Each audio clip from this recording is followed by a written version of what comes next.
Hi, this is Tony Robbins. Welcome to Live with Passion. Listen, first, I really want to congratulate you on taking the time to listen to this program and for investing in it. And I say that not because you've invested in my tape program, but because there's so many people out there that talk a really great game, but they don't live it. You know what I mean? So many people out there say, I want a greater life. I want to achieve this great goal. I have this great dream. I want to turn it into reality. But what do? Usually nothing. Usually day after day, they don't make any real progress towards achieving those goals. They're not investing in themselves in solutions and tools and into ideas that can make a difference. So I want to really congratulate you because you're one of the few who do versus the many who talk. And for that reason, I feel a real kinship with you because what you're doing right now, I've been doing myself for more than 21 years now. What do I mean? Well, I'm talking about listening to audio tapes, attending seminars, reading books, feeling my mind, and then applying what I've learned immediately to get results in my life. And it all started for me many, many years ago, but it started in a day when I finally got fed up, when I finally said, I'm not willing to settle for less than I can be. Never again.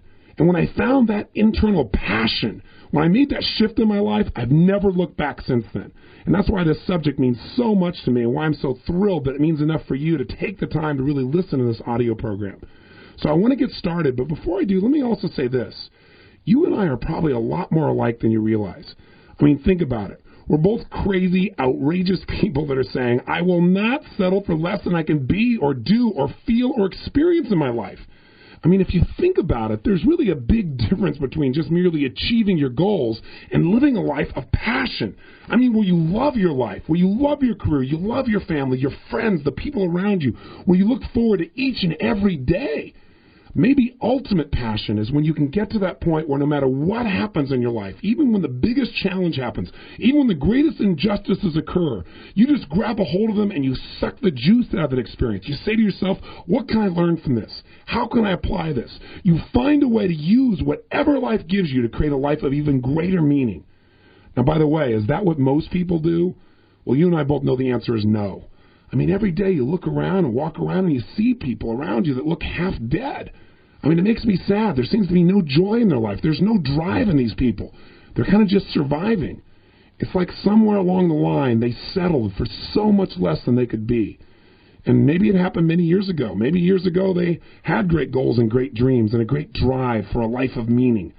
But what happened to them? Well, what almost happened to me, what may have happened at one time in your life. They had big goals, they had big dreams, they went for it, they were excited, and they pushed hard. Maybe they disciplined themselves, maybe they gave their all, and they were disappointed or maybe even betrayed. I know I felt that many times in my life, and I'm sure you have as well. But what do you do with that? That's what determines whether you develop a passionate life or one that you have to constantly make excuses for, or one where inside of you, you have to settle and say, those people out there that are so excited, so passionate, oh, it's phony, it's fake, it's just a bunch of positive thinking. See, what happens for a lot of people is they don't want to be disappointed anymore. So what they do is they disassociate. They start saying, oh, don't get your hopes up. Hey, don't get overly excited about this stuff. Come on, what are you, naive? They become skeptical. They become pessimistic. But the truth is when people say they're skeptical or they're pessimistic, what they're really saying is, I'm fearful. I mean, people who are skeptical are just afraid of being disappointed. They're afraid of being hurt. They're afraid to feel that feeling that comes from not winning. But listen to me. In any sport, if you're going to be victorious, you've got to be willing to risk that loss, that sense of pain. That also, by the way, that pain may be the very thing that gives you the drive to move forward and achieve more than you ever have before in your life. Michael Jordan is someone I've had the privilege of spending some time with. I mean, talk about a genius in the basketball ring. A genius in any sport. He's the best that probably has ever existed there. And when I talked to him the first time, I said, listen, Michael, tell me, your career's had many highs, but when did it just explode to the highest level? I mean, to where you knew your game was at its best. He said, Tony, the biggest thing that's driven me, honestly, was pain. He said, when I lost for the third time in those championships to the Detroit Pistons, he said, it ripped out my soul. It hurt so bad inside. He said, I sat there and I cried on the bus. I felt like somebody had stolen my pride. I felt like no one else had given as much as I had. I felt so bad inside. And you know what happened? Something inside of me just shifted. He said, I just was tired of feeling that way. And I decided I was going to go out that summer, I was going to lift weights and become stronger than I ever had been before. And the next year, I was going to dish out the pain. I wasn't going to take it. That we were going to win no matter what. He said, I converted all of that pain into absolute drive. And you know what happened. He won 3 national championships in a row for the Bulls. Took a little break from basketball and came back and did it again. I mean, that's real passion. Finding a way inside yourself when you're exhausted, when you're beat, when someone else seems to have more power or more skill or they're having more luck. And somehow you reach down inside and you convert the pain into power, into drive. Results in life don't come from being motivated. Results in life come from taking action, and that's where the rubber really meets the road. That's where the results really show up. So at the end of each of these tapes, don't just turn the tape off. Use the skill that you learn in that tape all day long. Now, I realize some of these skills will be brand new for you. Most of them probably will be. And when you're new at something, you're not good at it yet. But you know what? Do it anyway, even if you fumble at it. It's okay. Because if you'll take it all day long and apply that skill, I can promise you something. By the end of the day, you'll get good. And when you get good, you'll get results. And those results will reinforce you. And that reinforcement will make these things habits. And pretty soon, this idea of living with passion will be something that is just who you are, not something you work out or think about or dream about or desire. It'll be your experience of life. It'll be a positive addiction. It'll make your life greater and greater with each passing day. And by the way, I want you to know that I respect you. I know your life must already be great, or you wouldn't be pursuing ways to make it better. But I want to make sure that by the end of these 6 tapes, there is a measurable difference in the quality of the levels of joy and happiness and passion, and most importantly, results that you experience in your life. So let's get started. Let's not waste any more time. Let's begin to tap into those skills, into those understandings that can give us an even greater quality of life, an extraordinary life, a life filled with passion. Let us begin. The term I have for this session and the tool I want to share with you, I call it quality quantifiers. In fact, the term is much more technical than the actual tool itself, but I think it's an accurate term to describe what we're going to learn. And by the way, this tool is not so much that it's new or so innovative. It's just that once we're aware of it, it can change our life. Now, here's how it came about. I was putting together a program called The Body You Deserve. And as I was designing the program, I got to the point of thinking about, okay, let's deal with one of the problems with people trying to lose weight, which is just the sense that they've got to have something now. You know that state where you feel like if you don't have it now, you're going to explode? I don't know if you've ever experienced that or not. Maybe not around food, maybe around something else. And I began to look at the dynamic of how that makes people overeat and try to identify what the cause was, so in one of the days I could really help them create a solution. And as I thought about it, okay, for someone to actually overeat, what has to happen first? First, they got to be triggered. And by the way, isn't this true of any behavior you want to change? Whether it's smoking or drinking, or whether it's getting frustrated or mad or angry or overwhelmed, something triggers us initially. So what kinds of things can trigger us? Well, it can be something internally triggered by us asking ourselves a question or focusing on something internally, or it can be an external cue. It can be something that we see or hear, something someone says, maybe a smell that triggers us. As soon as we're triggered, we go into a state. And when people overeat, I began to ask myself, what is the state they're in when they really overeat? I mean, when they got to have that food.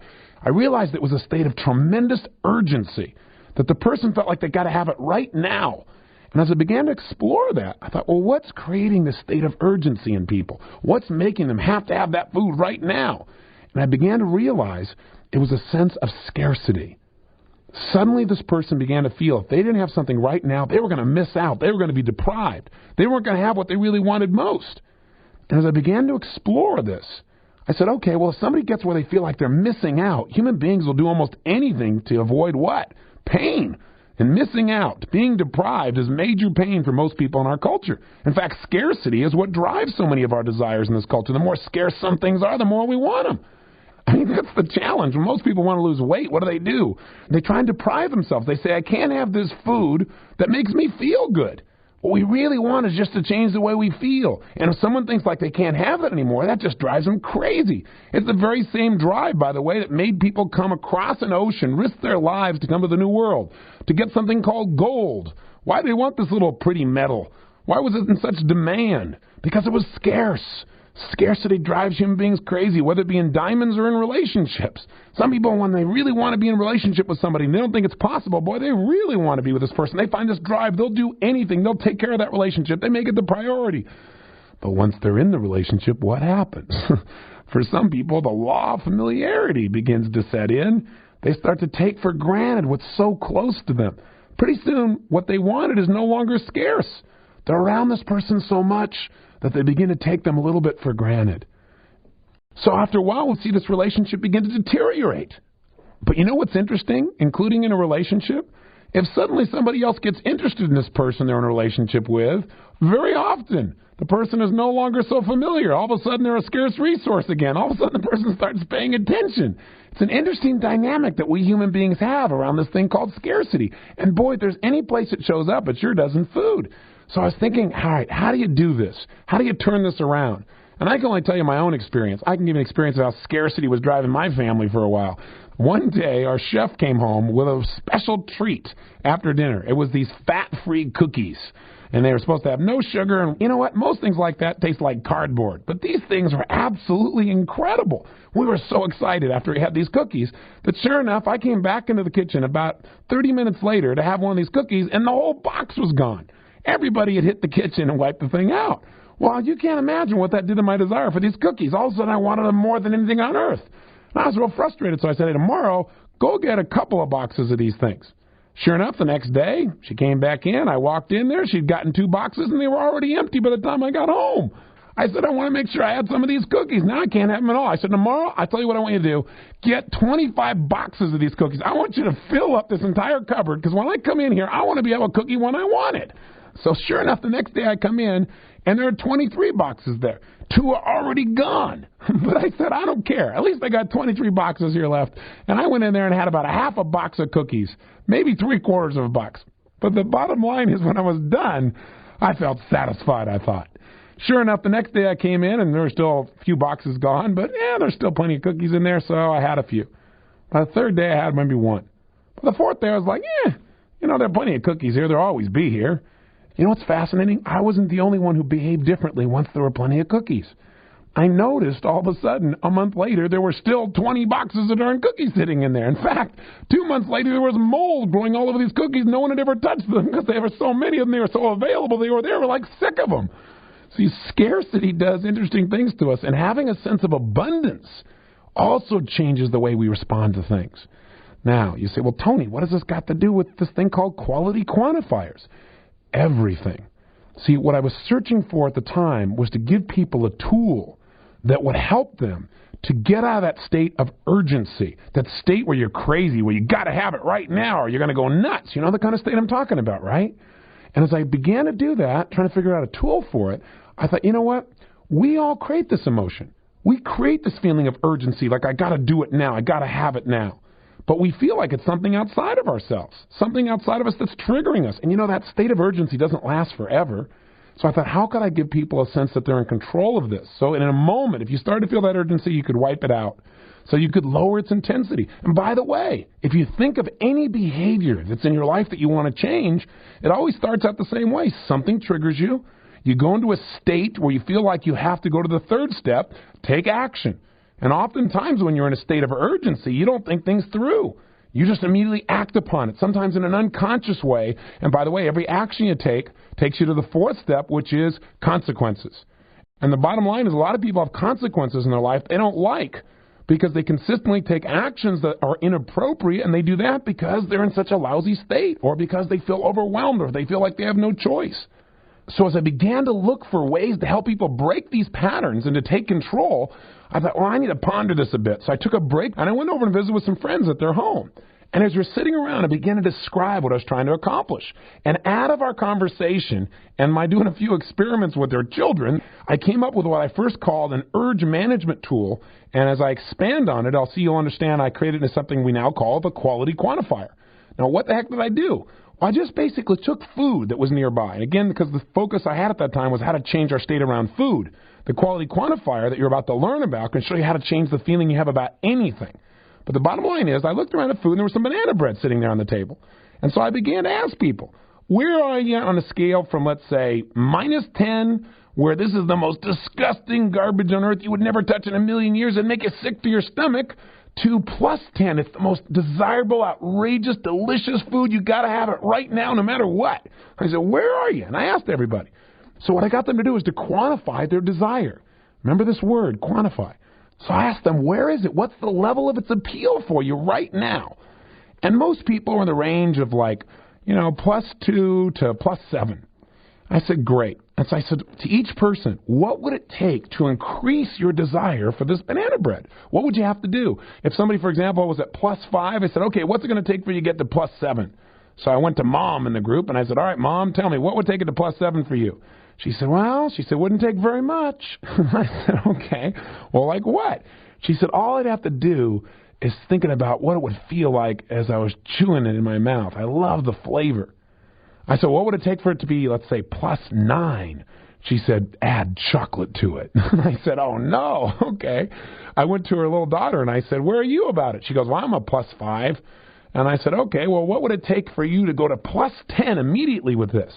She said, I could never make it +10. Banana bread's not that good. I said, well, if you wanted to increase your desire, if you had to have it, if you really, really wanted it now, what would you have to do to it in your mind? How would you have to think about it? What would you have to imagine or feel?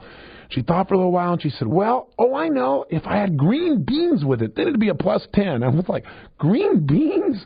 She goes, yeah. And her mom started laughing. She goes, she is the best eater in the house. She's a vegetarian. Then I went to her little brother, and he'd gone in the kitchen. He'd grabbed a soda pop while we were talking. So I stopped him, and I grabbed the soda pop out of his hand. I said, stop.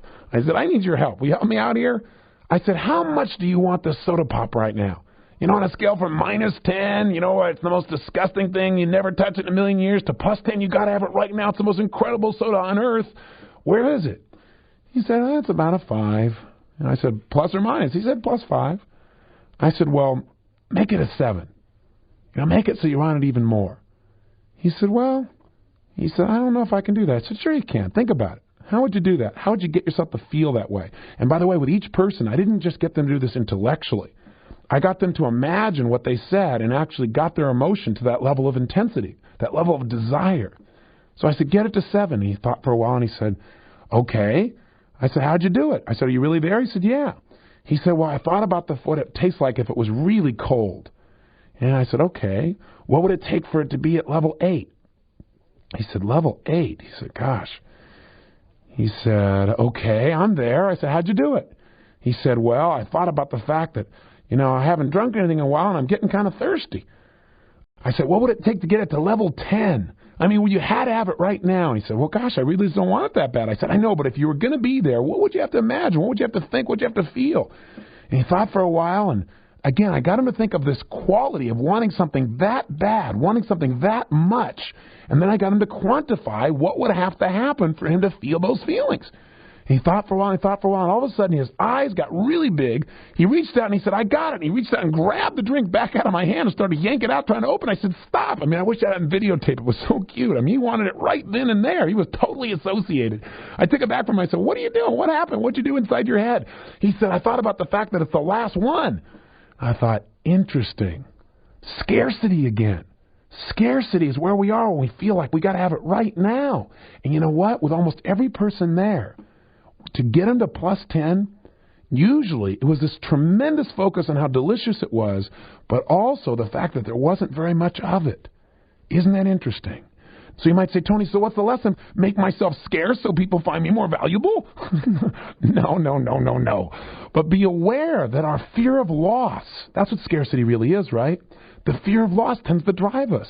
And while I was sitting there, as this began to hit me, I thought, this is really interesting. I can remember a couple of weeks ago, coming to the studio, the night before, I'd been working all night long. I never stopped for dinner. I went to sleep. I got up on very little sleep the next day, went into business meetings, and by the time I got to the studio, it was 6 o'clock, and I had not had anything for almost a day and a half. And I remember on the way to the studio, I started to freak out thinking, I got to have something. And sure enough, I felt like I had to eat almost anything at that point. I just need to get something in there because, boy, if I didn't eat now, I may never eat again. Real logical, huh? But that's how many of us think. The truth of the matter is the food will be there tomorrow, just like those cookies. When we finally had enough of them, we knew they were going to be there forever. They weren't so desirable. We didn't overeat. We didn't have that same urgency. Now you might say, well, Tony, so what are you doing? Teaching me to increase my urgency? Yes. I want you to know how to increase your urgency to, for example, commit yourself to exercise. I want you to know how to increase your urgency for enjoying anything you do. You know, too many of us in life do things, and we don't enjoy them. We do things every day. And yet we don't thoroughly enjoy everything about what we're doing. And you know what? Whether we enjoy something or not, whether we're having a peak experience or not, comes down to the fact that we have not decided we're going to have a peak experience, and we have not decided what do we have to do to make it a peak experience. Most of us never set that clear goal. Our goal is to achieve something. but not necessarily to feel the joy along the way. Now you might say, well, where are you going with this? Well, let me finish the urge management and I'll tell you, okay? Let me show you something else that's equally important. Is it important in life for you to be able to lower your urgency, to lower your desire for things that maybe not be so great for you? The answer is obvious, isn't it? So I then turned to each of these same people and I said, okay, wherever you are, I want you to lower the intensity. I want you to get it so you don't like it as much. In fact, I took the little boy with his soda and I said, okay, make it a 0. He said, I can't. I got to have it. He was still in state, which reminds me, if you really get where you got to have something, the first thing you got to do is break your pattern. Have you ever been in that place where you feel like you really got to have something, you got to have it now, and something distracts you, something gets your attention, and you know what, if you get caught up in something else, you lose the urge, don't you? It doesn't last forever. So I broke his pattern, teased him a little bit, asked him some questions, and finally I said, okay, go to 0. He said, okay, no problem. I said, how did you do it? He said, well, I just thought about the fact I need to get my homework done, and also there's this great program on TV. Oh, interesting.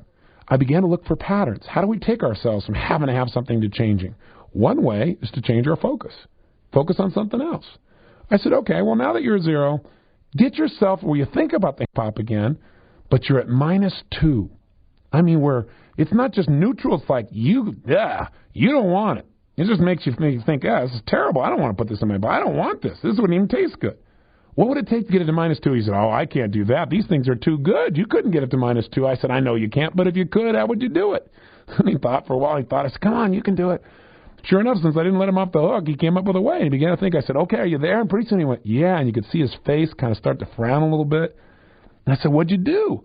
He said, well, I thought about it being really warm and kind of like when somebody opens it up and they've left it out and it's kind of flat. I said, oh, that would make it -2 for me, too. Might even make it -5 for me. He said, yeah, I don't want that. I said, okay, now take it. So when you look at it and think of it, it's -5. He thought for a little while, and he went, okay, I got it. I'm there. And you could see he started to kind of scrunch up his face even more. I said, what'd you do? He said, I added lemon juice. I said, okay. Well, I said, is there another way to do it? He said, well, yeah, I could also add chili peppers. I said, what would it take for it to be -10? He said, if you put green beans in it. I thought, oh, that poor mom. She's trying to please his whole family, right? I said, okay. I said, is there anything else? He said, well, if I thought it would make me sick. I thought, interesting. How does he get to -10? He's got to make it where he sees -10 is so painful. Remember what drives us. What makes us want something? The desire for pleasure or that we think it'll help us to avoid pain. What made somebody have to have it at level 10 because they thought, boy, if I don't have it right now, I'm going to miss out. I'm going to have pain. What makes it -10? If I have this, I'm going to have pain. I'm going to eat something that's going to taste so terrible. Or I'm going to get sick, which means I'm going to lose my freedom or I'm going to lose my health or lose my energy. And by the way, he wasn't the only one who did it this way. Virtually every person I dealt with, and I tried this little game with, this urge management game, every one of them was able to do this. They were able to increase their urgency, and they were able to decrease it. Some of them did it by changing their focus. Some of them did it by adding things.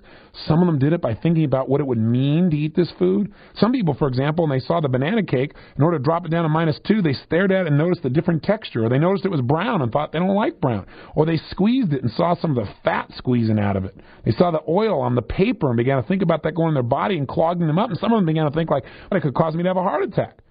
Well, you can guess that they went to -10 right away. See, the secret here is, I can describe this to you and you can understand it intellectually, but that's not going to change your life. What's going to change your life is using this simple little tool. When I created The Body You Deserve, I guided people through this process, and I'm going to kind of give you a shortened version of that here, just so you have an experience of changing your emotion. Because here's what I want you to understand. Why do people do anything? Why do they eat? Why do they drink? Why do they smoke? Why do they yell at somebody they really love? The reason we do anything is just to change the way we feel. And you know what? As an example of food, so often people are eating or overeating. What they're really trying to get is a feeling, a state change, an emotion shift. And what's interesting is it rarely works. It works for the moment, but then it disappears. That's why they got to eat more. Well, this is true of not only eating, but almost anything else. What you have to understand is what you're really searching for is a change in the qualities of sensation, the quality of emotion that you're feeling in a moment. And the only reason you're taking any action, whether it's to buy something or to try something or read or learn, is to make that change, to change how you're feeling, and or to give yourself the ability to do that in the future. But again, let me tell you the secret. If we don't have a target for what our desire is, if we don't consciously decide how we want to feel in a given situation, then we leave ourselves open to be triggered by whatever's happening in the moment, by the environment, by the smells that may be nearby, by what people say. In other words, if we don't direct our experience, if we don't have a very, very clear target and have a set of rules about what it takes to know we've hit that target, then we might be winning and feel like we're losing simply because we're not keeping score. See, let me complete the metaphor with food, and then I think I can broaden it, because I know you probably keep hearing, well, what is a quality quantifier? The scale? Well, hang in there with me. We'll get to it. Hang on. Let's complete the idea around food, because I think you could probably use it in this context. At that point, it was still an urge management tool. It was, here's how you decide to change your emotional state. First, prove to yourself you can change your emotion, that you can go from totally wanting something to hating it in a few moments. And you know what's interesting, by the way? When you do this, when you go up to plus 10 and you give yourself permission to increase your desire, that's really good. It allows your brain to know, hey, that's not so bad. I can do that, and I'm in control of it. And you start noticing how you increase your desire. Again, you may discover the way you increase your desire is to think about things in terms of scarcity. Or you may determine that the way you do it is by focusing in depth about how great something's going to be and imagining it's a taste or what it's going to feel like. Or you may discover that the way you increase your desire is to add things to the experience. Noticing your pattern of increasing desire, you can take that same understanding and increase your desire to exercise by all of a sudden doing something else while you're exercising, maybe listening to music, or by changing your focus and imagining how you're going to feel at the end. In other words, once you discover the pattern of how to increase your desires, you can even apply it to things that you once thought were mundane, like making your phone calls or doing your paperwork. And that's when we're getting into the quality quantifier. But also, are there certain things you shouldn't do, certain distractions you shouldn't get involved in? It might be useful for you to find out what is the pattern that you use to lower your desire to do something. Is it to distract yourself? Is that how you do it with food? Is it to get focused into something else? Is it to imagine the negative consequences of something? Is it to add something else to think like, oh, it's bad enough I got to make these calls, but I got to talk to Mary Sue too? Oh my gosh, now I feel overwhelmed. Now I'm at -5. Are you starting to follow where I'm taking you? See, the key to making long-term change is to understand our patterns and then to utilize those patterns rather than make them wrong. To interrupt the patterns that don't work and to utilize the patterns that do. And the truth of the matter is, there are places in our life where we must increase our level of desire, and there are places in our life where we want to lower it. Beginning to become aware of how we do these things gives us an incredible amount of freedom because it puts us in control. Before I explain how to do this in any area of your life, let's do this simplistic scaling process, if you want to call it that. Let's do it with a piece of food. Let's have you go get a piece of food that you really like a lot and put it in front of you and actually practice this. Let's start to use it. But by the way, get a piece of food that you really want a lot, but don't get something you want so bad that you eat it before you turn the tape back on, please. If you're in your car, pull over to a kind of place that you would normally eat something you know is not so good for you. That's right. One of those, you know it's not good for you if you can drive through it. That's usually the first clue, okay? So just pull over and go to one of those places and grab some of that food you normally would, really, really want a lot, but you know it's not so good for you, so I can show you how to make some changes. Stop the tape right now till you get the food in front of you, because I want to make sure you do this. You don't just listen about it. Here we go. Okay, are you ready? Got the food in front of you? Listen, if you're still just listening to me and you didn't get any food, pull over and go get some darn food. Come on. You don't want to listen passively. Then you'll have an intellectual understanding. I want you to feel this in your body because it's going to give you a sense of control like you've never had before. With the food in front of you, let's do this. What I want you to ask yourself is, on a scale from -10 again, this is the most disgusting, filthy, terrible, horrible, cancer-causing, chemical-filled thing you would never even dream of having in a billion years, to +10, the most exciting, delicious, desirable, wonderful, ecstatic food on earth that you must have right now. 0 being neutral. Where are you? And just decide right now. Decide right now, what is the quality of your desire? Where is it? You say, well, where is it? Is it level 2 or 3, 4 or 5, 6 or 7? I'd be willing to bet that your level of desire for this is somewhere in the range of 3 to 7, maybe 8 on the outside. Now, where are you? And wherever you are, let's do it. Let's increase the amount of desire you have for this. You go, Tony, I don't want to do that. I'm already good at that. Well, let's see how you do it. Just stop the tape and imagine, what would it take for me to want this even more? If I was at level 5, at level 7, what would it take? What would I have to think about? What would I have to focus on? What would I have to feel? What would I have to imagine smelling? What would I have to add to it? What would I need to do? Stop the tape right now until you've got that done. Okay, so now you've gone up. Let's say you're at level 7 as an example. What did you do to get here? Again, notice the pattern and think. Is there any other place in your life where you have a hard time getting pumped up to do something, or you have a hard time getting yourself motivated to do something, where you could use a similar pattern to make it more enjoyable? Interesting. Now let's ratchet it up 2 more. If you're at 7, take it to 9. Now if we add 2 more and that puts you over 10, well then use 10 as your number. And what I want you to do right now, again, is stop the tape and do whatever it takes so that you feel well, you have to have it. You got to have it right now. Don't eat it just yet. I know if you get yourself really to 10, literally the urgency may be at the level to absolutely grab it. But just wait until you turn the tape back on and I give you the next instructions. So stop the tape and get yourself up at least 2 more numbers. Okay, welcome back again. So again, the obvious question, what did you do? What brought you from 7 to 9 or whatever number you were? What allowed you to increase your level of desire? What was the pattern? What did you do inside your head? What did you think about? What did you feel? What did you ask yourself? What did you focus on? How did you focus? Did you make the image really bright and colorful? Did you bring it close to you? Did you imagine being with somebody else and having a peak experience? Did you imagine it was the last one? Did you imagine if you didn't have this one now, there wouldn't be any left over? Did you imagine this was your last chance? What did you do? Begin to notice the pattern. And lastly, if you're not already there, put yourself at level 10 of desire. Stop the tape until you're there and you really absolutely want it right now. Okay, so I assume you figured out the pattern in this one already. You don't need me to guide you through that. So let's do the following. Take yourself from plus 10 in your level of desire and take it down right now to 2, plus 2. What would you have to do? And by the way, if you're so overwhelmed at level 10, just break your pattern. Take a deep breath in, focus on something else, forget about this food for a second, turn on the music, think of something you did when you were 5 years old. I don't care, anything to break the pattern. Think of a joke you once heard, turn up my voice so I'm a little bit louder. Right? Do something to break your pattern, okay? And then bring yourself now down to level 2, plus 2 on a scale from minus 10 to plus 10 in your desire. And as you do that, think about what would take you there to just plus 2. Feel how you'd be feeling if you're at plus 2. Put yourself there. Imagine using the technique you've come up with. And when you get to plus 2, the obvious question is, what did you do? What did you get yourself to do to go from wanting it that bad to having mild desire for it? Yeah, that'd be pretty good. What did you do? What did you do to lower the intensity? And you did it drastically. Now that you're there, go to 0. What would put you at 0? What do you have to do to have 0 desire for it? So it's neutral. It's not like you want it, you don't not want it. Just, it's not important. What'd you think about? What'd you ask yourself? What are you doing right now to get it to 0? Actually do this. Don't just listen. I want you to feel that you can really pull this off, that you can go from total desire down to 0. Now, by the way, sometimes it takes people a lot of time to do this. If that's true, please stop the tape. It doesn't matter how hard it is to do initially. Once you've done it and you know how you've done it, you'll be able to do in a few seconds what you found impossible to do before, which is to change your level of desire in a heartbeat. Now that you're at 0, notice what you did again, and then take yourself down to minus 2. That's it. Minus 2. What would you have to do to make it minus 2? And if you start thinking to yourself, oh, I could never do that. I could never get it where I don't want it. Well, if you could, how would you do it?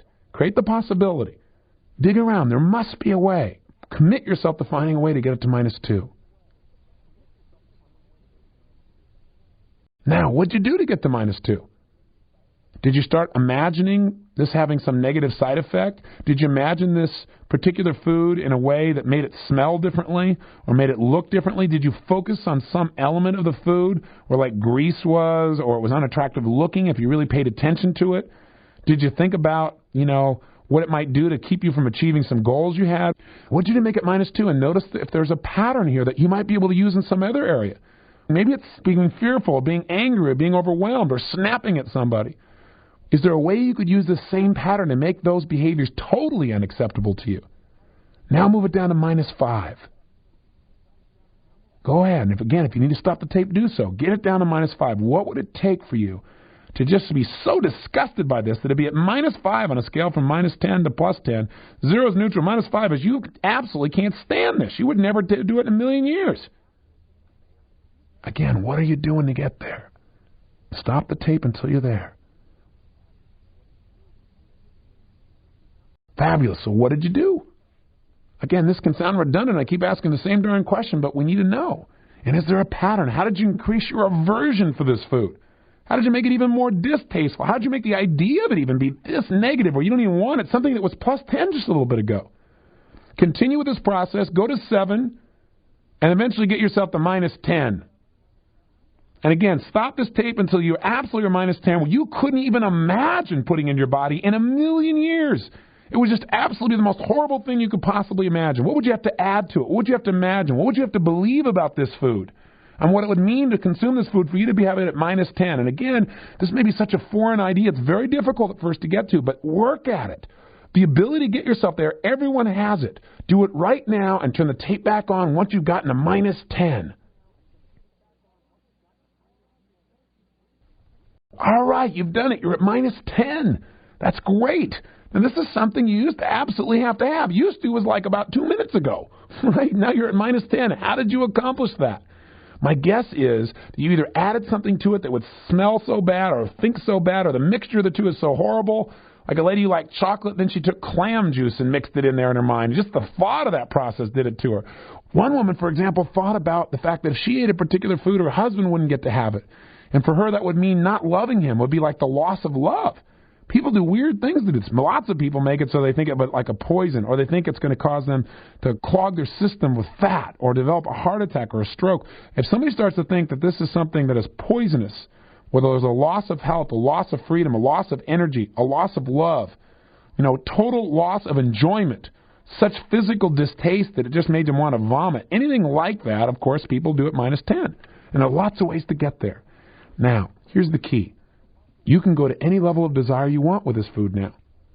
Just right now, without even putting a desire, just think about the food and see where you go.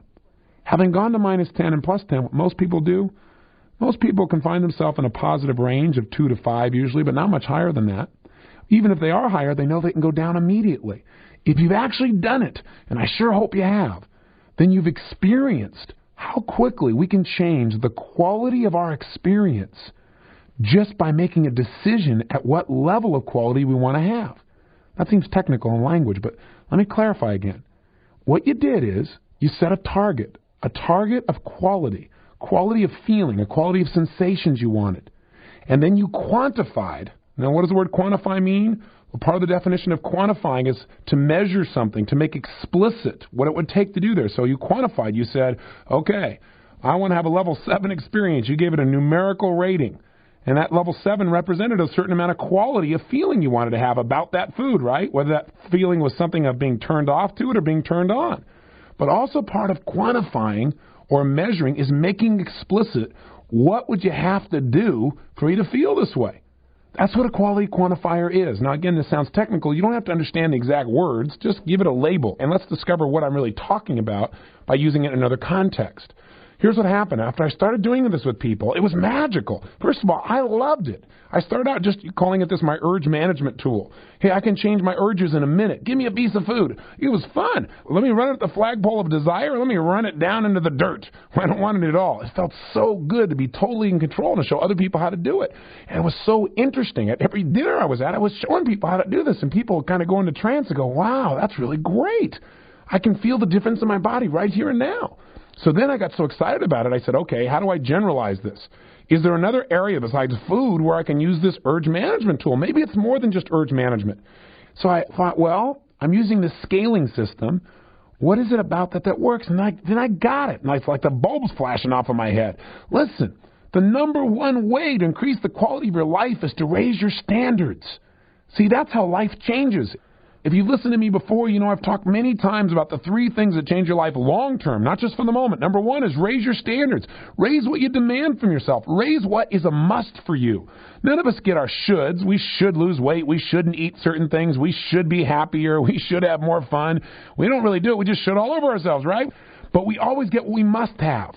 So what this great thing about this tool is, we're deciding. We're flat deciding this is what I must experience. I must be at level 5, or I must be at level 10, or I must be at minus 5 around this idea or concept or food. And then what we're saying is what has to happen for me to get there? And you know what? This employs 2 tools. Raising your standards, getting very specific about what you want, and then asking the right questions. And asking you shall what? Receive. I began to realize this tool, by setting a target and then asking myself what has to happen for me to be there, is causing me to raise my standards, and it's causing me to ask the questions that give me the answers I need to actually experience what I want. In other words, you could have always hated this food. You could have always loved this food at whatever level you want. But unless you take conscious control, you end up with whatever the world gives you. In essence, what we're doing is simply this. Realize, to succeed at anything in life, you've got to have a target. If you're not clear on what your target is, you're going to find yourself being pushed around by whatever happens in the environment. You're going to end up with whatever the environment pushes you towards. So we're deciding on the quality of experience we're committed to. And then we're saying, what's it take to get there? I call that a quality quantifier. It's quantifying the level of quality that you want for some experience in your life, right? And then figuring out what's it going to take to make that happen.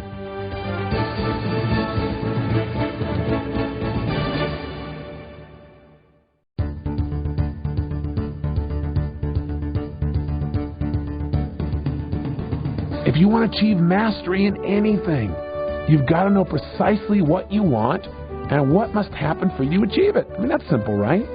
So if you're not getting what you want from a situation, that is, you're achieving but you still don't feel the joy, or you're with somebody in a relationship and you don't feel the passion you want, or you had some food and it doesn't taste that good, or you went out to go play some sport and at the end you don't feel happy about it, if you're not getting what you want from a situation, it's not because you can't have it.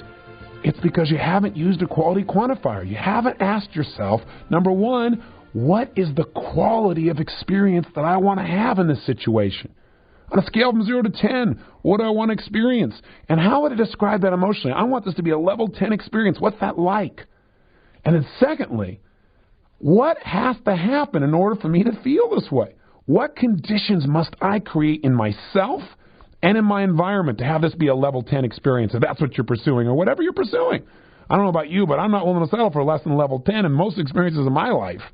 Anything that matters, whether it's producing a seminar or making love or being with your kids, I mean, what's it going to take for it to be level 10? What conditions you got to create in yourself and other people? And you've got to make sure to have a well-formed quality quantifier for this to be something that really works.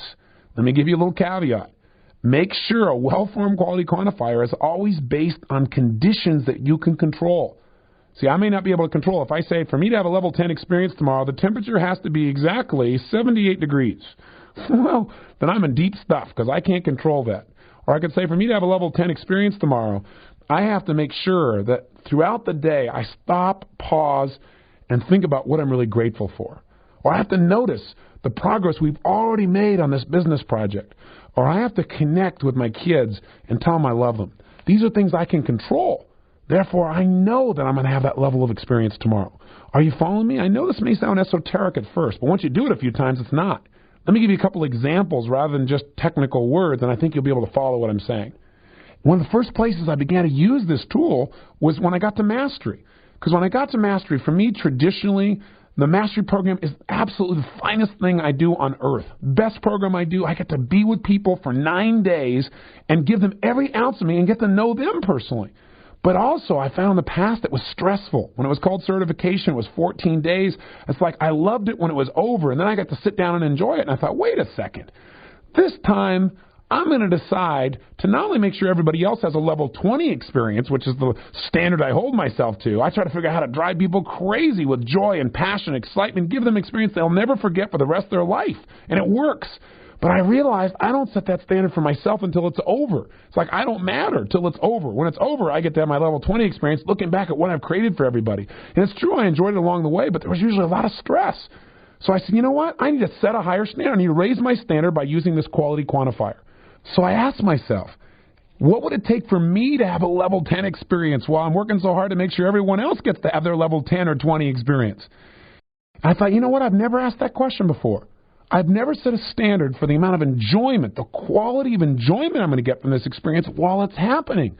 And so I've enjoyed it, but there have been ups and downs while I was making sure everyone else was having the experience they came for. So I said, okay, if I'm going to have a level 10 experience throughout the entire time, what conditions would I have to create in myself and other people? What would I have to believe? What would I have to organize? What would I have to do that I can control? And you know what? I came up with a whole list of things. I need a staff member who late at night I can sit down and do my download to of all the key ideas and have them type it all out for me and give it back to me so I'm not sitting there trying to read my scribble. I need to make sure that I get there 3 days early and actually have some time to breathe when I get to the resort instead of landing and immediately I'm working. I need to bring my youngest son and have him be part of it with the rest of us so that I get to spend some quality time with him right before I go into it so I'm not missing him in the middle of the program. And I came up with this whole list of things I could control that immediately increased the quality of the experience for me, and I love mastery more than I ever have. I produced the level 20 of experience for everybody else, but I also produced it for myself. And it was phenomenal. And I did it in all kinds of little ways, and some of which I'm using to this day. One of them I did, for example, was around running. One morning as we got there early, 3 days early, I got a chance to go check out the course where many of us were going to run. And I took a good friend of mine and a business associate, Michael Hutchinson. And I said, Mike, let's go for this run. So we went on this run. It was the middle of the day. It was hot. It was sunny. It was not where we're normally going to run. But we said, hey, let's do it. It's noon. It's the worst conditions possible. Let's see what it's like. And instead of setting a standard and deciding in advance what kind of experience we were going to have, we just ran unconsciously. What do I mean? We didn't have a standard. We just ran, and we're going to let the environment give us whatever experience showed up. That's the way I'd always run in the past. And sure enough, I got the result I've always gotten. At the end, it was a pretty good run. I turned to my buddy Mike, his nickname's Hutch, and I said, Hutch, what kind of experience did you have there? On a scale from -10 to +10, what was that run for you? And it was interesting. I told him the whole story, explained it to him. He said, well, I don't know, probably a level 7. I said, it was almost identical for me. I'd say a 7 too, even before he said it. I said, what would it have taken for that to have been a level 8 experience for us? He thought for a minute. He said, well, gosh, I don't know. I said, well, think about it. He said, well, if we were running in unison, he said, there were times when we were going at different paces and we weren't next to each other at various times. And he said, that felt disconnected. It would be really great. It would be more like a team thing if we were running together. I said, well, that's great. What would it take to be level 9? He said, well, if we were running like full out, all the way out, intense. I said, what would it be to level 10? He said, if we were running as hard as we could possibly run and we were just sweating like crazy and when we were done, we could barely even breathe. And it was so funny. I started laughing. I said, what's interesting? I said, what you've been telling me about how when you run sometimes you injure yourself and how that keeps you from running because you don't get a level 10 experience when you're in pain. And yet what's required for you, your rules for having a level 10 experience is you got to have pain. You got to have pain to be at level 10. And it was like such an aha. He went, wow. He said, no wonder I'm always injuring myself. I have to get to that level for me to feel like I'm having a peak experience. He said, but I don't know any other way to really get that feeling. I said, that's not true. If there's anything I've learned, there's lots of ways to get to level 10 in our experience. I said, if you were going to still be at level 10 and it wasn't going to be painful, what would we do? He said, wow, I never asked that question before. I said, that's why you never come up with the answer before. I said, think about it. He said, well, if we were running really strong in unison, and maybe if we had some music while we're running, or maybe if we were running, if we did like a cadence together or something. He said, that'd make me laugh. That'd be great. And he said, also, if we were running and I was really just enjoying the beauty and thinking about how lucky I am to be alive. I said, are those things you could do right now? He said, yeah. I said, then let's do that tomorrow. And you know what? We did, and both of us agreed we had a level 10 experience. Why? Number one, we decided in advance what kind of experience we're going to have. We quantified it, and we just determined the exact conditions that we would create, that we could control, that would give us that experience. Isn't that simple? I know it sounds like a lot, but it's so simple, and it changes your life immediately. You're not going to have a level 10 experience of joy in your life unless you decide to. Or then you got to hope that the environment creates a level 10. Well, that's random. You're going to have level 6 experiences, 5, 4, 3, or maybe some -5s if you don't decide how you're going to feel in advance, and if you don't make sure that you're in control of the game. By the way, when I went to Mastery, this tool was invaluable. We had lots of people who had never run before in their lives, and they wanted to go exercise. Well, one man said, I can't do it. So I asked him, where are you in a scale from -10 to +10? Explained the theory to him. He said, I'm at -7. I said, why? He said, well, when I think about doing it, I think I might have a heart attack. Why? Well, years ago when I was exercising, he said, I overdid it, and I started feeling these pains in my heart. And I said, well, have you been to a doctor? He said, yeah. He says, I'm fine now. He said, I was really overweight back then, all kinds of problems, but I can't run. It'll mean that same thing to me. I'll die. Well, I'm sure that's pretty close to a -10 experience for most people. I said, well, listen, the doctor here checked you out before you came here, right? He said, yeah. And he said, you could run, yeah. I said, well, you're different than you were before. We're not having you run full out crazy like that. I said, let me ask you a question.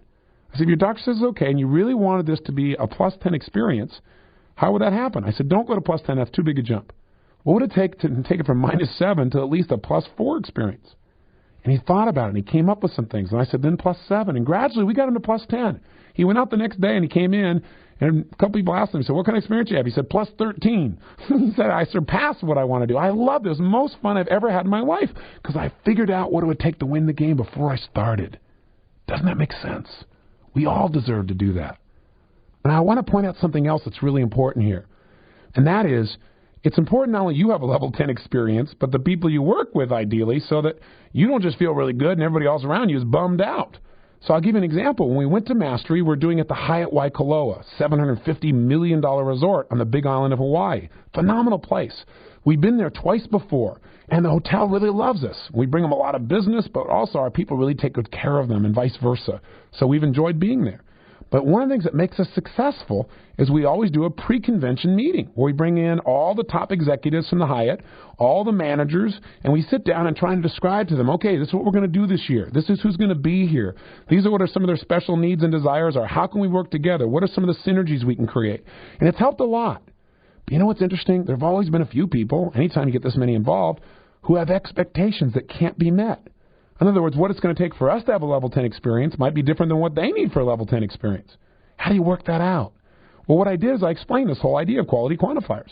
And I explained to them how I used it with urge management with food and had them kind of play with it a little bit with their coffee in front of them. And it really worked, and they got real excited about it. So I said, now let's try it this way. Right now, you know we're coming in. We're bringing in 1,000 people from all over the world. We've been here before. Where are you guys on a scale from -10 to +10 about us being here? I said, as if you're actually going to tell me the truth.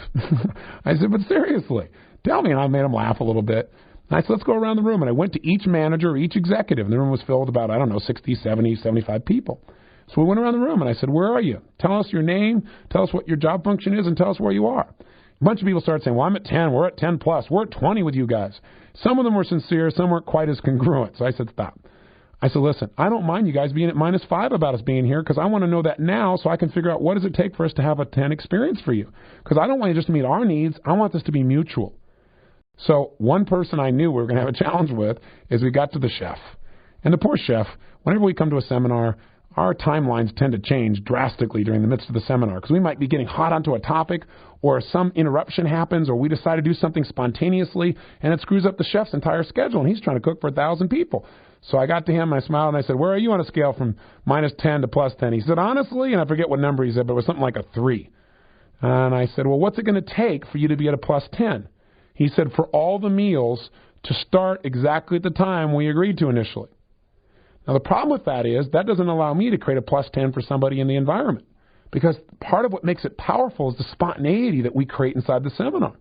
So I said, you know what? I said, I want you to have a +10 experience. And I said, I need you to understand, and I explained to him why we need that spontaneity. I said, as long as that's what it's going to take for you to have a +10 experience, you're going to be unhappy. You're going to have a +3 or a -3 experience the way you're talking. So I said, I want to support you, honestly. How could we have flexibility in the schedule where we might change the time within an hour or two and still have it be a +10 experience for you? Because I'm committed, if there's anything within my control that I can do to help you to do that. He said, well, the truth is, now that I think about it, if everybody just loved the food, it'd be a +10 experience for me. He said, if the majority of people really loved it, and I got to hear that they really loved it, and I got to see that feedback, he said, if we could find a way to keep things warm so they didn't cool off or the quality of the food didn't go down. I said, well, how can we do that? And we came up with a series of strategies.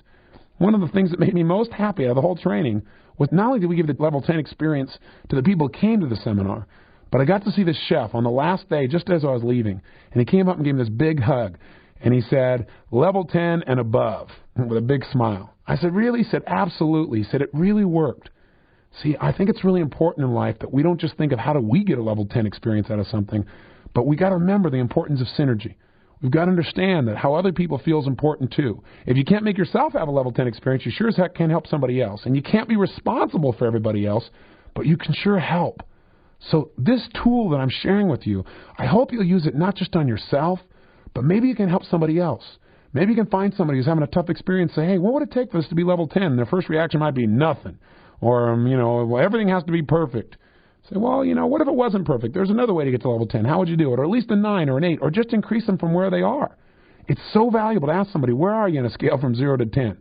Where are you really right now? And have them tell you the truth. I'm at a 4. Well, really? Well, what would it take to be at a 6? That's not too big a jump. Think in terms of how to use this tool for those you care about, for those you do business with, for those people you're surrounded with. And I got to tell you something. The best way to really use a tool is to teach it. If you go out and start sharing this with other people, you're more likely to apply it. So I encourage you to do this. And know that this doesn't just work in areas like business. It doesn't just work with your running. It works with your intimacy. There was a woman at the seminar who was really upset because she says she never feels intimate or even slightly attracted to her husband. I said, on a scale from -10 to +10, where are you in your level of attraction, of wanting to be intimate, of wanting to make love to him? And she said, most of the time, -2. I said, well, has there ever been a time you'd have been above that? She said, the highest I've probably ever been with him is +2. I thought, I'm sure glad he's not here to hear this. But I said, okay, well, can you give me any idea why you've never had a +2? She goes, oh, I don't know. I said, well, have you ever felt more than +2 towards a woman in terms of attraction? And she said, no. I said, okay, that's good. Well, how about, well, let's do this. Maybe you've had no experience being at higher than +2, but you know what? I bet in the back of your brain you know how to be at a higher level. If you would just create the possibility. I said, if you were totally committed to having a +6 experience where you felt that level of attraction, not +10, not +8, just +6, what would you have to do? What would you have to believe? What would you have to think about? What conditions would you have to create in yourself or in the environment? She said, well, I'd have to stop being so uptight about it being an act. I said, interesting. What else? Well, I'd have to start realizing that this is really an expression of real love. I said, I said, what else would you have to do? She said, well, I'd probably have to make it feel more romantic. Because, all the men I've ever been with, it's never been really romantic. She said, maybe if we create an environment like a warm bath with candles. I said, where would that put it? She goes, gosh, that alone would put it at level 6, maybe 7. And then she started to get excited. You know why? She started asking a new quality of question. A new quality of question gives you a new answer. And gradually we got her up to +10. At the break, she ran out and came back and reported. She called up her husband and said, guess what? Hope you're prepared for me. I'm going to be home in a few days, and I don't know if I can last that long. You might have to come out here. She said, I got some surprises for you. See, we've got the answers if we just set a high enough standard. If we just start measuring where we are and being honest with ourselves and then committing to go another level and believing and knowing there's an answer that can take us there. It can work in any area of your life. You might say, well, Tony, this sounds great, but let's say I want to have a level 10 experience of doing my taxes. How in the heck could I do that? I'm not going to come up with ways to do that. Great. Start with where you are. The key always is to do 3 things. Number 1, see it how it is. Okay? See how it really is. Where are you right now? Don't kid yourself. See, I used to just, oh, yeah, I'm really in great shape. No. Where am I really? It's good to know where you are to start with. Quantify it. Give it a number. Scale from -10 to +10. Where are you about doing your taxes? I'm a -2. Great. Now, don't try to jump to level 10. By the way, you may not even be committed to having a level 10 experience doing your taxes. Maybe it'd be great if you had a level 7 experience of doing your taxes, right? Or maybe even an 8.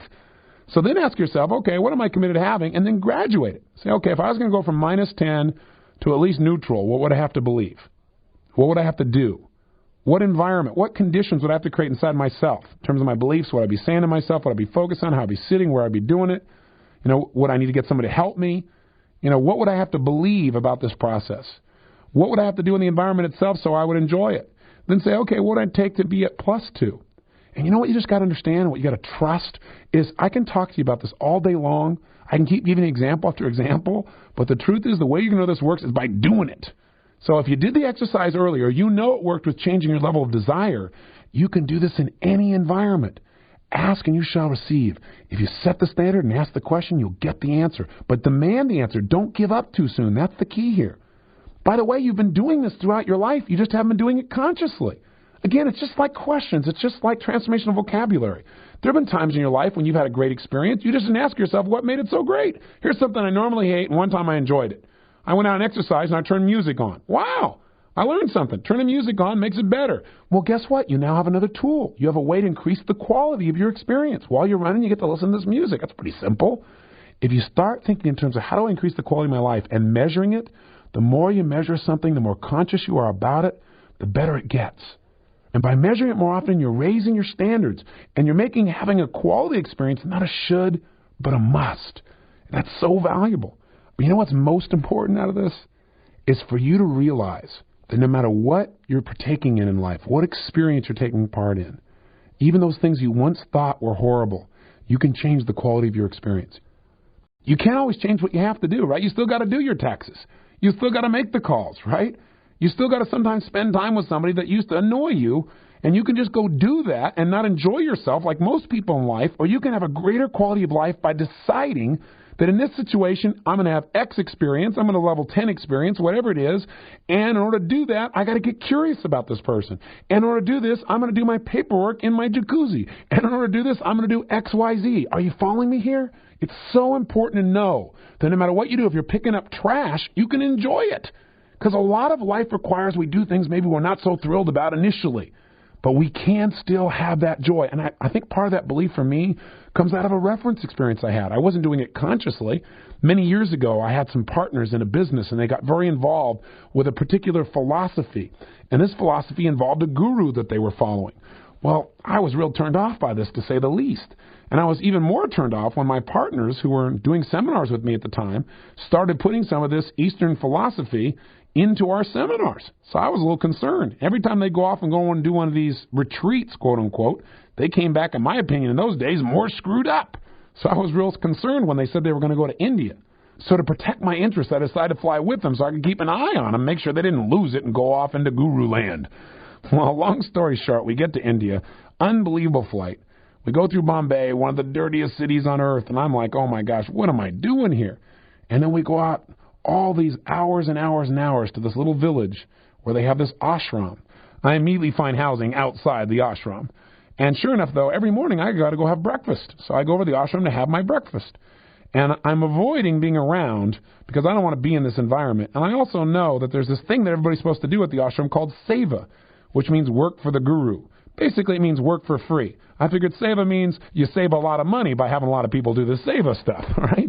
So sure enough, I'm hiding out. And one morning, I'm out there for breakfast, and one of the monks spots me and says, come here. He said, I've not noticed you before. He said, I haven't seen you at seva. I said, that's because I haven't been there. He said, well, you got to do seva if you're going to stay in the housing. I said, I'm not part of this thing. He said, even though you're paying is not enough. You have to give some time each day where you work and you give back to the ashram. It's a communal environment. I'm like, oh, well, all right, what do I do? He said, well, report to the seva office, and they'll give you an assignment. So I'm thinking, oh, man, what am I doing here? What have I got myself into? So I get out of the office. I come up there, and he looks at me and says, big, strong man. Oh, how big are you? I'm 6'7". Great. Phenomenal. We've got just the job for you. Here it is, moving furniture. I'm like, moving furniture? Yeah, just 4 hours a day. 4 hours a day? I got a bad back. He said, really? I said, yeah, I don't think I could do that 4 hours a day. No, for 2 weeks while we're here? No, I don't think so. He looked around and he said, well, I'll see what else we got. And while he's searching around, I should give you a little insight into something. In my life, there are a few things that I experienced as being totally painful. One was growing up as a kid, there's one activity I could not stand. It was never a level 10 experience. It wasn't a level 7 experience. It wasn't a 5. It wasn't a 0. It was like a -8, and I got to do it daily. It's washing the dishes. I remember growing up swearing that someday I'm not going to do this. Because you know what? It took up all my time and my energy, and it's like I didn't even want us to have certain meals because they were harder to clean. I hated it. I absolutely hated it. I said, someday I'm going to become so successful that I will never have to do dishes, and neither will anyone in my family. That was before dishwashers really came about, I guess. But the bottom line is, the man comes back and says, you can't do this furniture moving, huh? Well, there's only one other job. Take a wild guess what he gave me? Dishwashing for 4 hours a day. I was like, oh my gosh, are you kidding me? And I couldn't come up with any excuse not to wash dishes. Now, it wasn't just dishwashing. It was washing for this whole darn ashram. I go out there and they show me this line. I show my little ticket, what my seva is. I'm thinking the whole time, I'm saving them a lot of money here. All right, what are we going to do? And so sure enough, I come around the corner and they say, this is what you're going to do. You're going to wash here. I said, in here? I had to take off my shoes and step into this area where all the dishwater was dripping down. They had all this yogurt and dairy products and stuff that I can't stand anyway that was mixed into the floor, and I got to stand in this and wash these filthy, stinky dishes.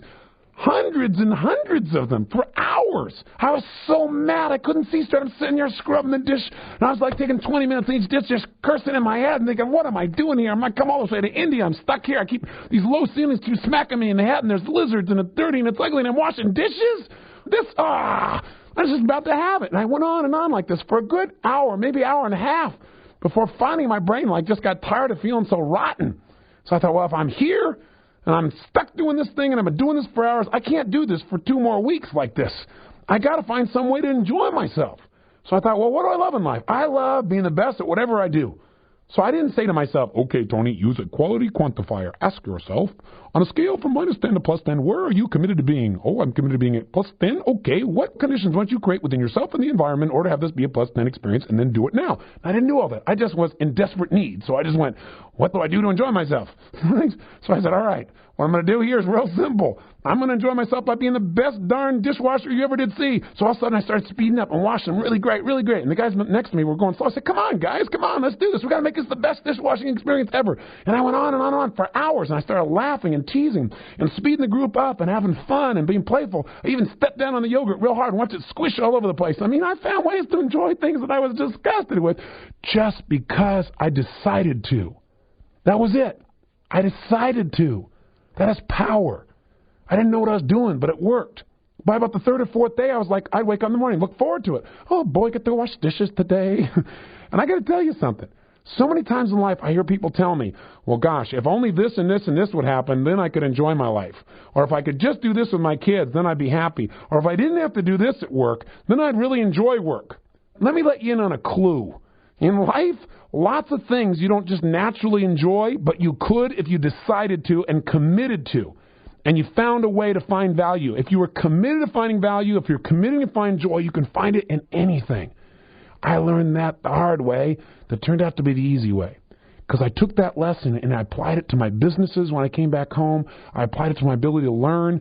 And I began to use this belief system to guide some of my decisions in the future. But you know what?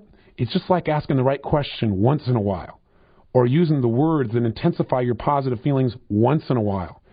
Once we have a label for something, once we have an awareness of the impact of some of the things that we do, we can do them again and again and again and again. And that's why I've given this a term called quality quantifier. Want to increase the quality of your life? Good. Decide what level of quality you're committed to.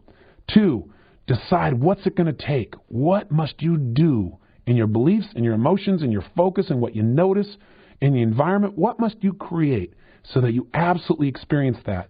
And make sure that the criteria you come up with are things you can control. By the way, could this work in areas that maybe you don't think of as real positive? You bet. On my way here into the studio, the sister of my producer stopped me outside by the car, and she said, do you know what's going on? And I said, no. And she said, well, my father is probably on his last leg tonight. He's really ill, he's in the hospital, and I think he's going to die tonight. And have you ever been in that position where you see somebody you really care about, you don't really know what to do, especially around this thing called death? I said, well, you remember the other day when we talked about this -10 to +10 thing I told you about? And she said, oh, yeah, it's really worked with the kids. It's fabulous. Her kids were the ones that I originally worked with and made the changes in how they liked the food. She said, yeah, it's really great. I said, well, I said, it may sound kind of weird, but if this really is going to be your father's last night, maybe one of the things you need to ask yourself while you're driving to the hospital, instead of like, why is this happening, is if you really know what's going to occur and it's a natural occurrence, maybe you need to ask yourself, what would it take for this to be a level 10 experience in my life and the life of my family? Level 10 may not be exciting. Level 10 is a different quality maybe in this context. Maybe level 10 is meaningful, a really meaningful experience, one that enhances and deepens the richness of life and your appreciation of it. I said, I once had an experience of visiting with a woman who was the mom of a very close friend of mine. I was asking myself, what could I give her? I mean, there's nothing that's going to stop her dying right now. What could I give her in these final moments or hours? We didn't know which. And so I thought, wouldn't it be great to just polish up her memories? I said, what if you just went tonight and you asked him questions that made him remember great memories? They remembered things, and maybe he didn't even respond, but it just made him smile, made him really think of some of the most joyous moments that you've all shared. Maybe in giving him that gift, you'll have it too. I said, maybe you just need to look into his eyes and say something special. What would you have to say to make this a level 10 experience? So that this process of death even could have a quality to it that would be different than if you just went there randomly with fear, or went there randomly wondering how you're going to respond, wondering what it's going to mean, and allowing the environment to cause you just to feel pain that may not even improve your life, or may make him feel pain just to see it in you. I don't know what's right or wrong. I don't know what's right for you personally, but you do. And I think what you have to decide is this is going to be a level 10 or 8 or 7 or whatever experience. You need to ask yourself, What conditions must you create in yourself and in this environment for this to be that kind of experience for you? Things you can control. The meaning, by the way, is something you can always control. What is this going to mean to you no matter what? And she smiled, and they gave her a hug, and she went on out. See, every one of us have a choice in life. We have a choice about how to think and how to feel. If we don't make that choice consciously, we pay a price. And that price is to allow the environment to determine how we feel. Right now, as we travel across this country, I see a tremendous number of people who are living in fear and uncertainty. They have a sense that they're no longer in control. Not just about their personal lives, but about the economy as a whole, about the future. People are worried about their businesses and their life and the direction where they're going to stay employed. But you know what? The truth of the matter is you can have a level of 10 experience out of anything. 2 men get fired from their job as cartoonists, and there's nobody else at the time who really employs cartoonists. It seems like such a horrible experience, except they decided it was going to be a level 10 experience. They decided since there is no other employment out there for cartoonists, that's a tremendous opportunity. So they go out and start a cartoon firm of their own. Their names are Hanna and Barbera. Today, they're the largest producers of cartoons in the world, and they're doing what they love most. Remember, what something means will be controlled by what you decide for it to mean. Remember that as you look around the environment, what seems horrible to everybody else will be horrible to you too if you just allow everybody else to teach you how to think. If you set a higher standard for yourself, if you decide no matter what happens, I'm going to pull something out of this experience that's going to empower me. It's going to make my life richer and better. And during the process, I'm going to find a way to find some joy or some meaning. If you make that decision and you ask what's it going to take, and you don't settle for anything but answers that you know will work, that you can control, I can promise you an increased quality of life for the rest of your life, no matter what happens. The point is simple. You have in your hands right now a very powerful tool that is so easy to use. The key question is, are you just going to listen to this? Are you going to say, yeah, that neat little idea, that quality quantifier, I ought to think about what the qualities are I want. I ought to quantify it with a number, and I ought to ask myself what I should do, but yeah, it seems like a lot of work having asked these 3 questions. No, what's a lot of work is having to suffer through the emotions you don't deserve to have just because you didn't think about things consciously and set a standard. After all, isn't that why you take the time to listen to these tapes? Isn't that why you pursue the new knowledge? You want to increase the quality of your life. The richness, the joy, the passion, the feeling of being alive. You deserve this. Give yourself this gift for the next 30 days. Use the quality quantifiers and develop the muscle that constantly increases the quality of your life. Do it and live it with passion.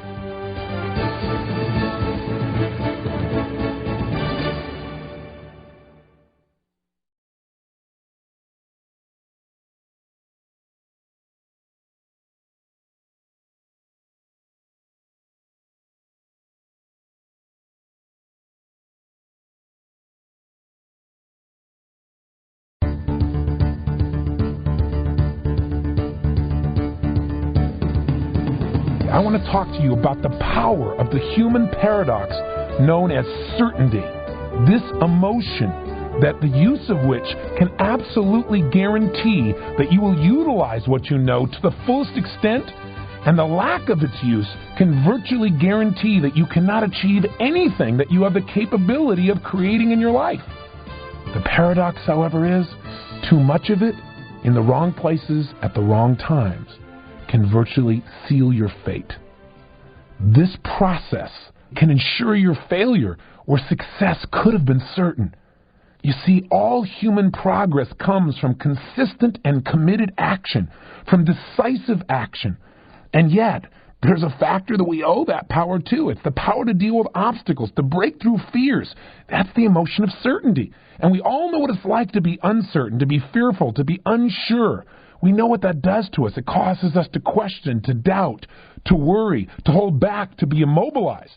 To be certain is that physical vitality, that energy that can push us through the barriers. So the question is, what is certainty? Well, if we look at a basic definition from the dictionary, you'll say it's something that's fixed. It's something that's settled. It's something that's proved to be true. It's dependable, reliable, indisputable. Something that is assured in the mind. Its Latin root is from the word certus, which means to sift, to discern, to decide. So how in the heck do we create certainty? How do we create this emotion? Where does it come from? We see it every day. We see it in our children. And when all of a sudden they're willing to go for it, you see it in their eyes, you see it in their step. You also see when it's missing. You know it within an instant. It's in our physiology. That's what charisma is. It's that certainty that comes out of somebody. It's that energy when they walk by, when they look you in the eye, when the way they stride, the way they move, the way they smile, the way they shake hands. We all love it in people. We want it. We're drawn to it like magnets. That's what charisma is all about. And every one of us has charisma. All we got to do is turn it on. You can do it any time by choice. See, rarely can a human being accomplish anything of any true long-term value with hesitancy as the emotion, or with fear, or with uncertainty. So it's such a powerful resource for human beings, and yet so few people tap into it on a consistent basis. Leaders do. That's what gives them the power to lead. Achievers do. That's what creates the capacity to accomplish. Givers, that's what gives them the capacity to give. That sense of certainty that what they're doing, what they're giving makes a difference. That's what a healer does. Healers have that sense of certainty. That's what heals. We all have this power to tap into it. You've had moments in your life when you felt that sense of certainty, when you were on a roll, when it was flowing, when you knew nothing could go wrong in that moment. It was just there for you. And we've all had those moments too, where we couldn't find an ounce of certainty, where we were in a position where we felt like nothing in the world was certain. Our friendships, our future, our emotion, maybe our health. Have you been there? I know I have. Every one of us have been there at times. But what is incredible to know is that we can have certainty in a moment as long as we don't depend on the outside world as the source. As long as we understand and we know in our gut that this essential to life is available the moment we decide to employ it, that it's not something we need to reach for, that it's something we must let out. As long as we know not only that it is there, but we have the skill and the capacity to utilize it in a moment's notice, then there is no dream that you can dream that you cannot achieve.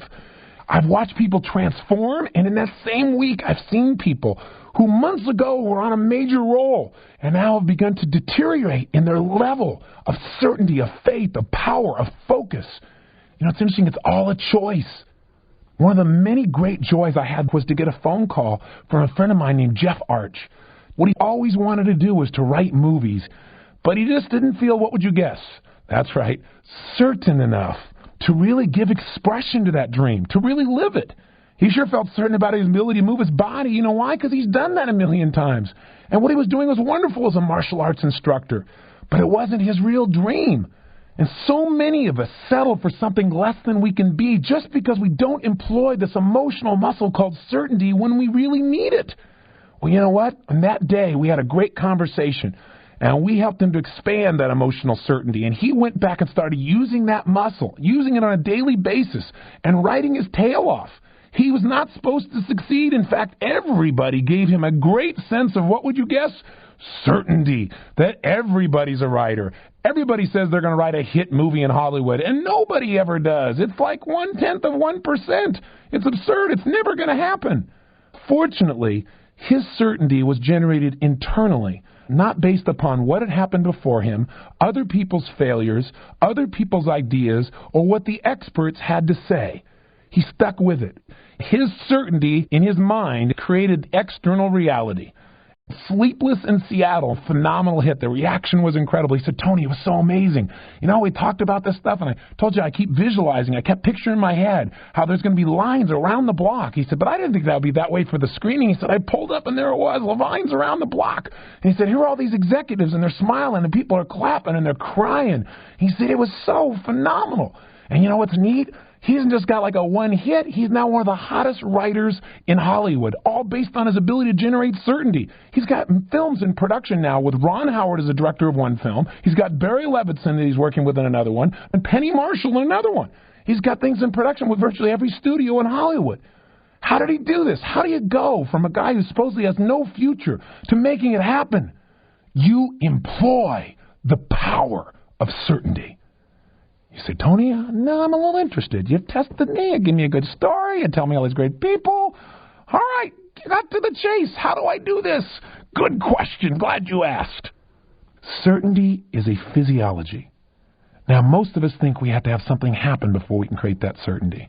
We think that, all of a sudden everybody has to tell us we're great, or all of a sudden we have to get A's on our report card, or we have to get encouraged by the people around us to tell us that our vision is real. Every great leader has learned how to create that certainty inside first. In fact, I heard an interesting story recently about Disney. They said that when they opened up Epcot, there was a reporter that was talking to Roy Disney, and he said, Roy, God, it's too bad that Walt never got to see Epcot. And Roy just looked over at him and smiled. He said, he saw it first. That's why you're seeing it.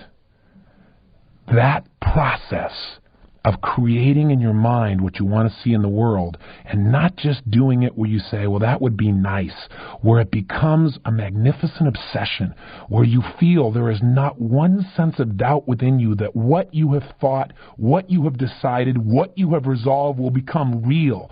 That has the power to give you answers. So let's not talk about this. Let's not discuss this. Let's have you use it right now. I'd like you right now to stand up, because I want you to experience this in your body. Now, if you're in your car, this is somewhat more complex, okay? But if you're sitting somewhere, stand up and try this with me. What I want you to do is, if you can, and again, if you're not in the car, I want you to close your eyes. And what I want you to do is I want you to imagine you want something you want to have happen in the future. And as you think about it, I'd like you to first kind of like hope that it'll work out. I hope it works out. I hope I can make it happen. I hope things work out. I hope so. I hope I don't screw up. I hope. Just kind of hope. And just stand the way you do when you're hoping. Adjust your body. And just really put yourself in a state of hoping. Oh, gosh, I hope so. I don't know. Yeah, I hope so. I hope it works out. Breathe the way you do when you're hoping. Put the kind of look on your face like you do when you're hoping. And by the way, if you're sitting in a car, you can still do this with your eyes open and imagine what you're like when you're hoping. Just don't hope that you're going to miss the car in front of you, whatever you do. Feel certain about that. But seriously, put yourself in that state of hoping. And notice what you picture when you hope it'll work out. How do you breathe? How do you feel? What's your body like? Now put yourself in a state of uncertainty. Now become uncertain, where you're almost worried. Put yourself in a state of uncertainty. You're really unsure.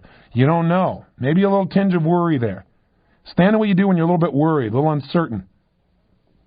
And notice what you do differently. Go for it. Come on, actually do it. And if you say, well, I don't know what to do, Tony, just do it. Just trust yourself. Just change your body anyway. Trust your instinct. The first thing you would do. If you're really worried, how would you stand? Where would your arms be? How would you breathe? What's your posture like when you're really worried? Is there tension in your body when you're really worried? When you're uncertain? When you're unsure? Do you wobble back and forth? What do you do when you're not sure? What do you picture when you're not sure? What do you say to yourself when you're not sure?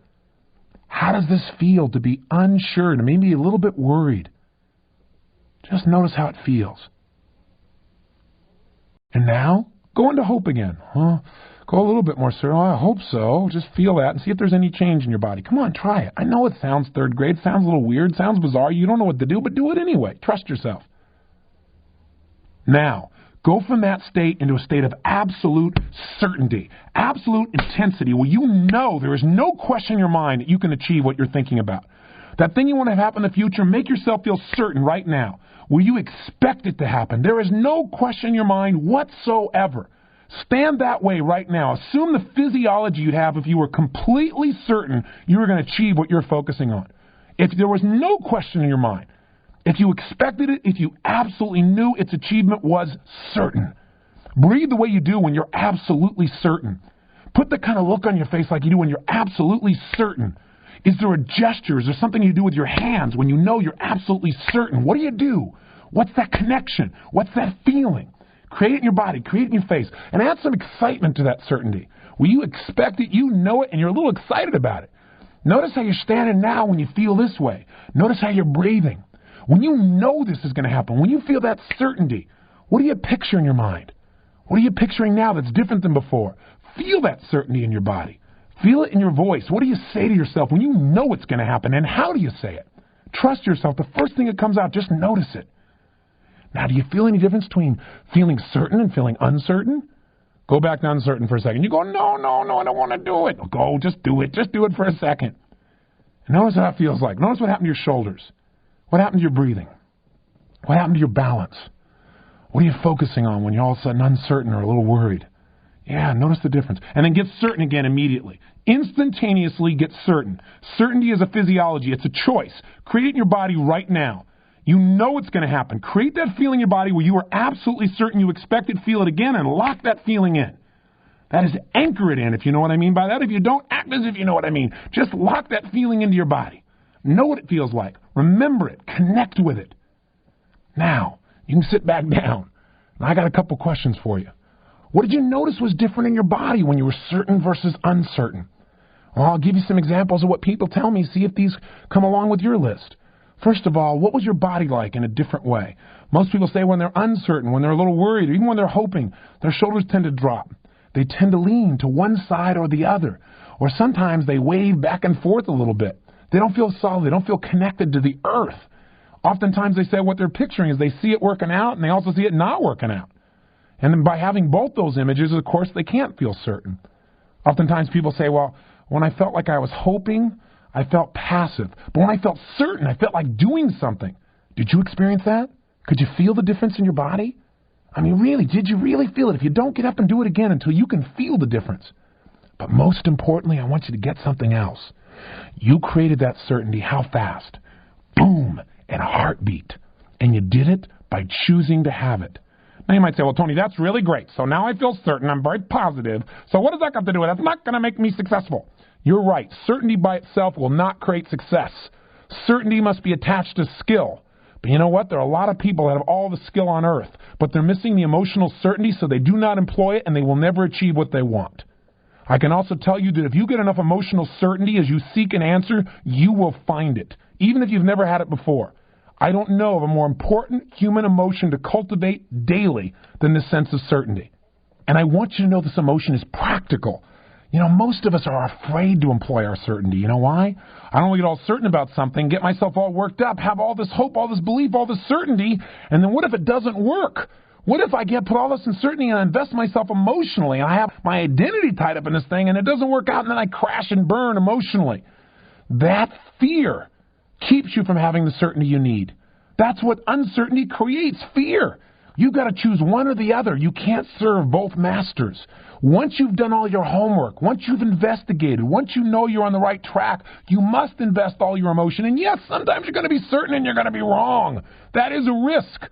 But which risk is greater? To give your all in the wrong way and discover and learn from it so you can apply yourself better in the future, or never to employ the most powerful force that moves the human spirit?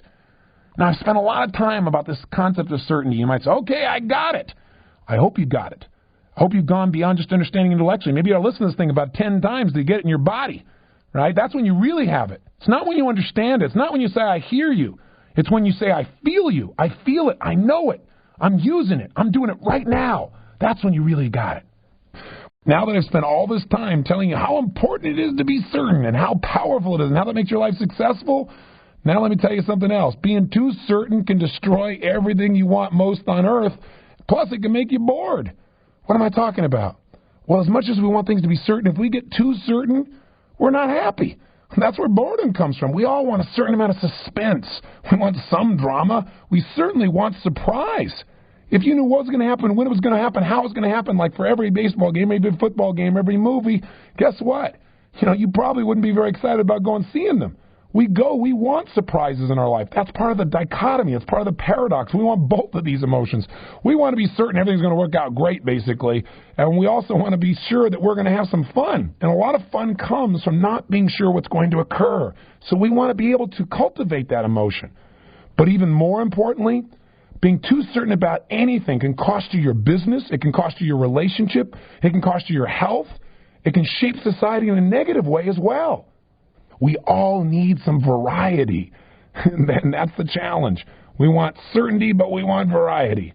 And of course, it can be accomplished by being creative in our lives and understanding our needs for both of these emotions and using them where they're appropriate. That's the challenge that we have in life, that what's worked so far may not work to get you to the next level. It's worked to get you here, but it may not work to get you where you really are committed to being now. Well, that same understanding is necessary. In order to get that new understanding, you got to be able to let go of what you're so sure about. You got to be willing to not be so certain. You got to be uncertain about things so that there's room for some new ideas to come in. In order to take full advantage of the power of certainty, You got to first be uncertain so you can get new information to get certain about. Does that make any sense? In other words, if you just stay certain with where you are today, you can't grow. You've got to make friends with uncertainty so that you're open, so you can take in new concepts, new ideas, new feelings, new thoughts, new beliefs, new strategies that you wouldn't even listen to if you're so certain. By the way, that's why most people tend to grow most when they're in pain. Because when things are going really well, they feel real certain about how it's going. They don't listen to anybody else.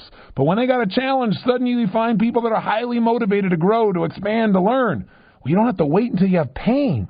Just learn to utilize uncertainty to break your pattern for a moment. And do it directly. Do it intelligently. Schedule a time you say, for the next hour I'm going to get rid of my certainty about these things and I'm going to entertain totally new possibilities.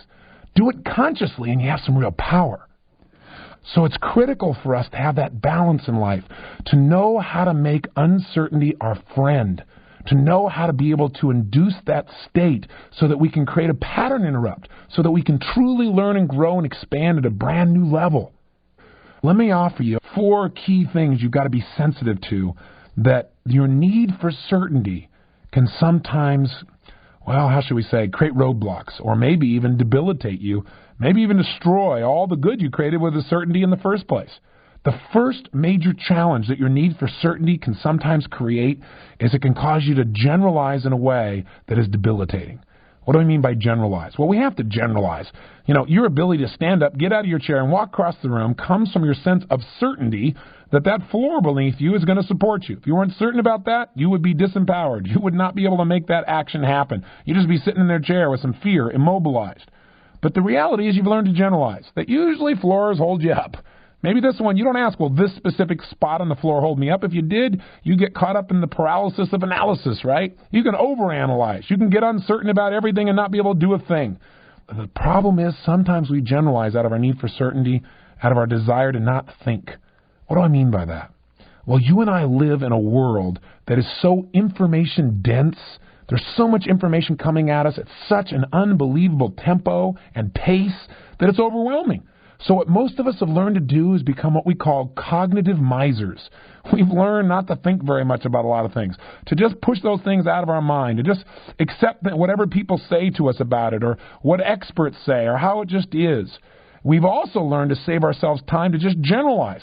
So sometimes if something gives us pain, we don't think it through with a great deal of intelligence. We don't evaluate it in detail. It takes too much energy. Somebody harasses us a lot. Well, that's because they're this nationality, or they're this color, or they're a man, or they're a woman, or they're that kind of boss. Instead of looking at the human being and seeing who is this soul in front of me. Sometimes that happens, and it cuts the quality of our lives.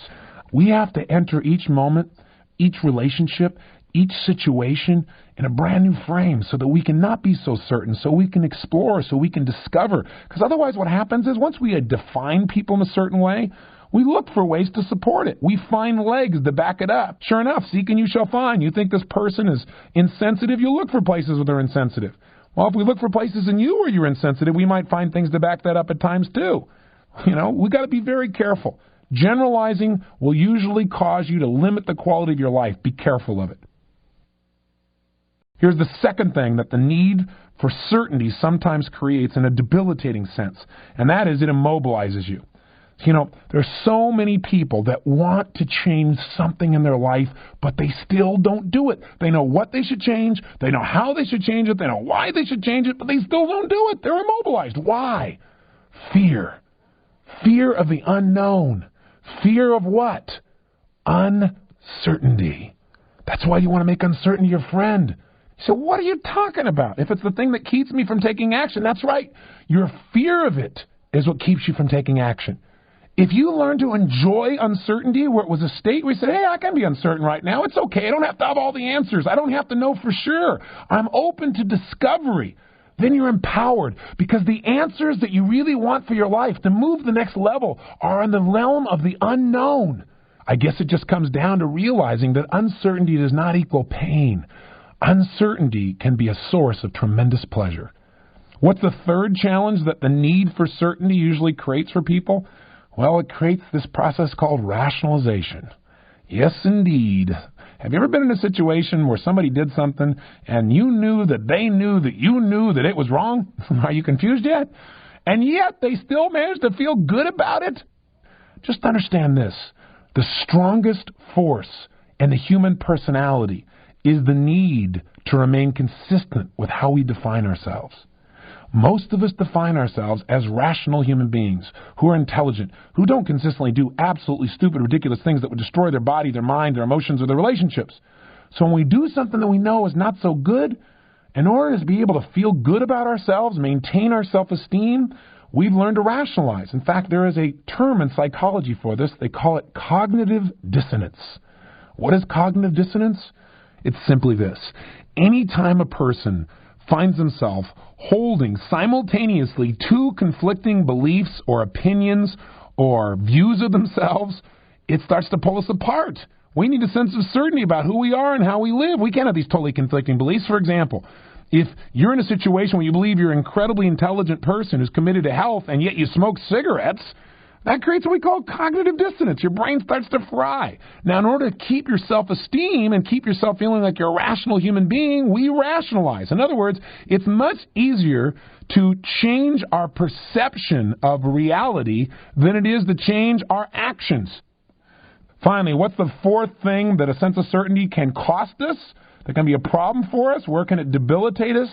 Well, when you think about this, most people in life, when they're trying to decide what to do, especially if they're uncertain, what do? Most people look to see what other people are doing to decide. In fact, there's a term in social psychology for this. We call it social proof. That is, when people are not sure what to do, they look around to see what other people are doing, and they come from the false belief that says, if enough other people are doing something, then it must be right. If enough other people believe it, it must be right. Or at least if enough authorities believe something, it must be right. If I see it in the news enough, it must be right. Is that true? You and I both know the answer to that, right? How many wonder drugs? How many wonder solutions? How many wonderful ways to live that we've been taught we're supposed to make our lives happier have not worked? How many have been promoted to us? I'm talking about by the quote-unquote experts. Listen, the ultimate expert in your life is you by testing what works, not just by looking around and being like everybody else. If you do what everybody else does, you'll have what everybody else has. You know what that's like for the general population? It's not a pretty sight. We've got to think uniquely. We've got to think differently. We can't just accept what's there. You have to become a critical thinker, an active, progressive thinker, not someone who just accepts what's given to them. And I'll give you what the challenge is. We're cognitive misers. I chose those words very specifically. We have all this energy that we have to spend on cognition to think things through. It takes energy. It takes time. Most of us don't have enough time in our lives as it is. So we tend not to think things through. We tend to look for shortcuts. Shortcuts and beliefs. Shortcuts, tell me, just get to the bottom line. Tell me what it is. Tell me what it's about. Come on, I got to go. And that process sometimes shortcuts our lives. Because we don't think and we don't find out what's really going on. See, most of our lives are being shaped by outside influences. You know why? Because there are two ways to be influenced in life. Either through the peripheral route or through the central route. What's the difference? Well, when we're trying to make a decision about what to do, what to believe, what to feel certain about, when we're using a shortcut, we use the peripheral route. We say, cut to the bottom line, give me the answer. And what matters to us most is not the full explanation, but who's telling it to us? Is it an authority figure? Is it a person of significance? If they say it, whether it makes sense or not, we accept it. It makes sense to us immediately because we don't want to take time or energy to examine it and think it through. After all, they're the expert. Why should I know? I don't want to know the details. I don't have time. The central route is where you ask penetrating questions, where you don't just accept what's given to you. By the way, most of the people in our society are influenced daily by the peripheral route. Their life is being shaped by someone else who's decided how they want them to think. What about your doctor? What have you been taught your whole life? Your doctor, first of all, has dedicated their entire life to help you, and we all know that. We know they care about us deeply. So obviously, when there's something wrong with you, that's the person to go get the answer from. They have the answer. Well, have they ever been wrong, even though they've been sincere and caring? Absolutely. Because guess what? Their sense of certainty comes rarely from their education anymore, but is more and more often coming from the education they're getting from the drug salesman. So many new drugs come out every year, there's no way for a doctor to keep up. And the primary educational force very often can be the drug companies themselves. And why is this happening? Because 70% of all drugs on the market today weren't even around 15 years ago. Someone has got to educate them, and the pace that it's coming at them is amazing. In fact, in the LA Times article I was reading recently, it says, quote, the education of the American physician about drugs has been relegated to drug companies by default, end quote, charged Dr. Jerry Avorn, an associate professor at Harvard Medical School who has studied the influence of pharmaceutical marketing. Quote, as a result, pharmacological solutions are thought of first rather than non-pharmacological approaches that could be just as effective and safer. He says, quote, for many doctors, drug industry marketing is their prime source of information about drugs according to numerous studies, end quote. And then he goes on to describe a study done at Harvard Medical School where they tested a series of doctors who they exposed to a series of medical journals to find out what influenced them most. And what they found beyond a shadow of a doubt is they were shaped more by the advertising for the drugs than by the scientific literature. He said, but when the doctors were confronted, quote, yet they were unaware or unwilling to admit that they had been influenced by non-scientific sources. You see, if a person is working around the clock to try and help everyone, they've got to make decisions quickly. They care deeply. They're doing everything they can to help us. Yet these decisions are a matter of life and death. So we've got to make sure that we're part of the decision-making process. We've got to be aware of the impact and where the information's coming from, that our doctor's struggling to help make decisions to help save our lives. So if the primary source of education for our doctor can be a drug company, do you think there's any challenge or any possibility of cognitive dissonance on the side of a drug company? Have there been any drugs they've been put out that later on we found out should not have been put out? That maybe the drug companies themselves knew about that? Have any drug companies been fined for this? You know, the answer to all the above is yes. The point of the matter is the consequences, they'll get much greater in this context. A classic example that maybe you've heard about is the drug DES. It's been banned for pregnant women now for years. But you know what? There are countless women all over the U.S. who are incredibly angry because doctors are now telling them that they're suffering from their genital cancer or miscarriages or other reproductive difficulties simply because their pregnant mothers took DES, a synthetic hormone that meant, ironically, to prevent miscarriages at that time. And you know what? Doctors gave it en masse, right? But the ban came 30 years after these well-meaning doctors began prescribing DES to literally over 3 million pregnant U.S. women. There are 300 companies that sold DES that are being sued all over the nation. Women are going through radiation treatment and having their insides fried. Their fallopian tubes are shriveled up. And they found out they can't have children. I know this is graphic, but I want to get across to you something. If you allow someone else's certainty to influence your decision without you thinking through and analyzing the downside of anything, it can cost you that you value most on earth, your capacity to live healthfully.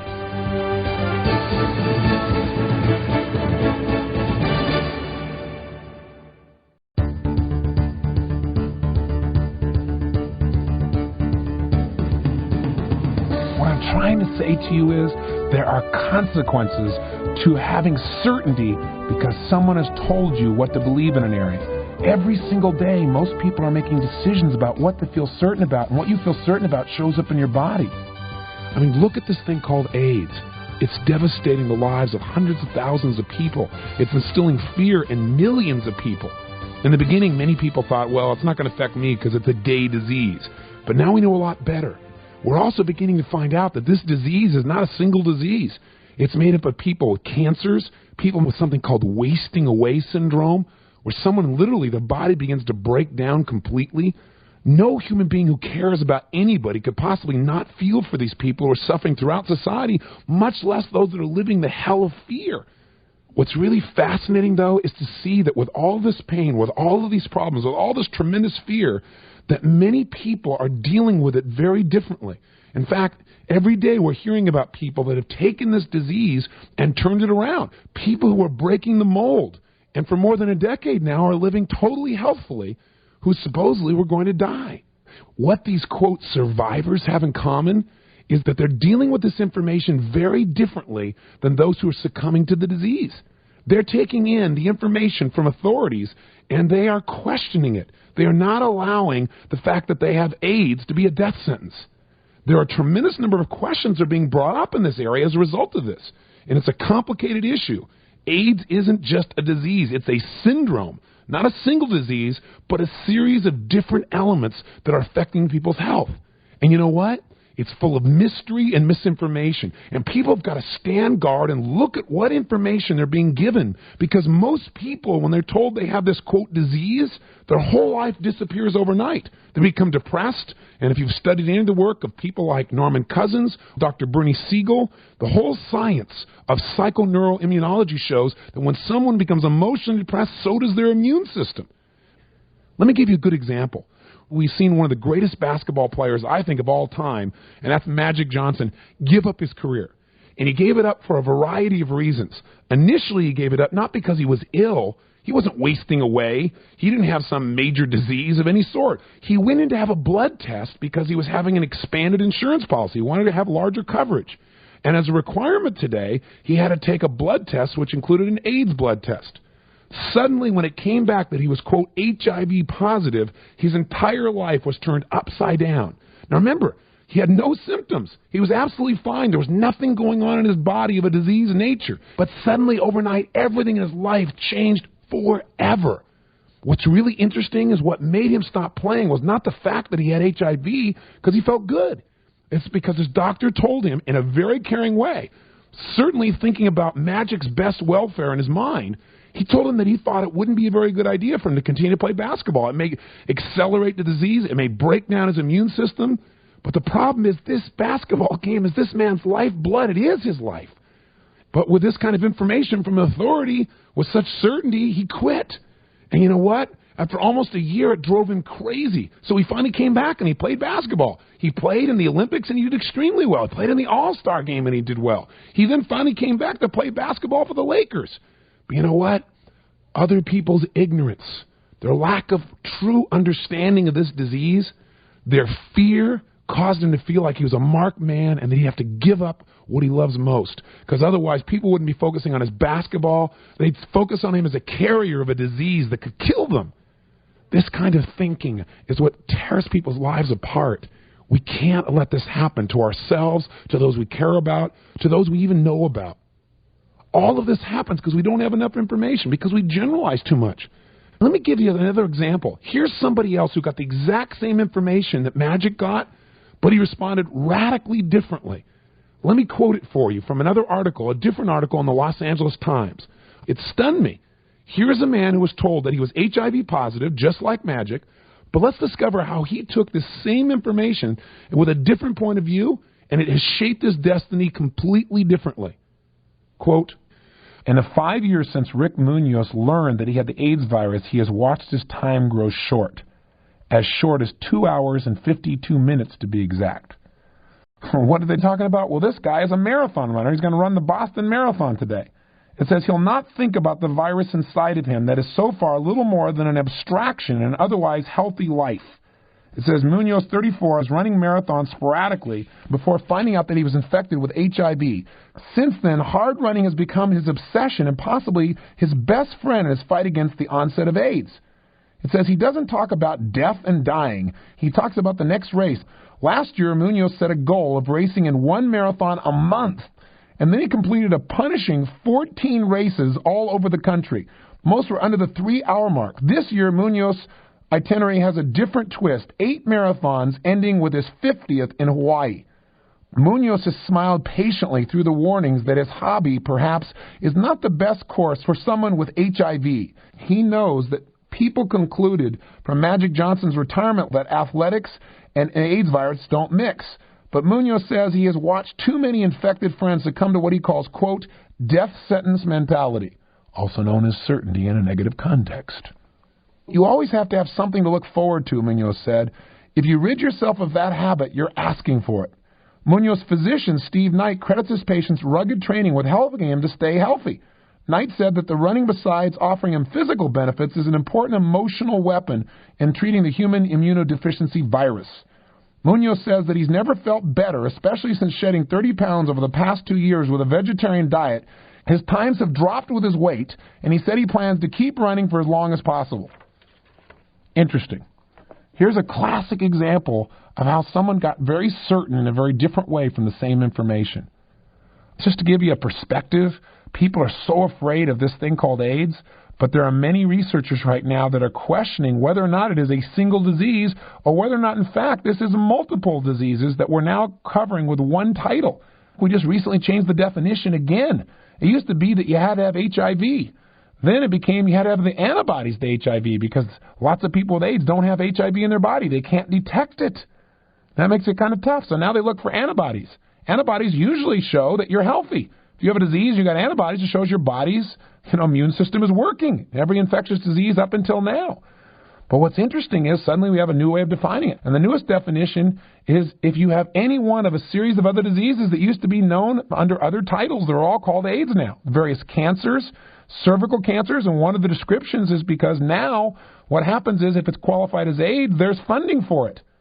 So, for example, for a woman with cervical cancer, one of the things that's now being pushed is to make sure that that's considered to be another AIDS symptom. I'll give you a classic example. The number one AIDS symptom, the symptom that basically was the basis of creating the whole concept of AIDS, was Kaposi sarcoma. One of the original doctors to work in this area is from New York University's Medical Center. His name is Dr. Alvin Friedman Kine.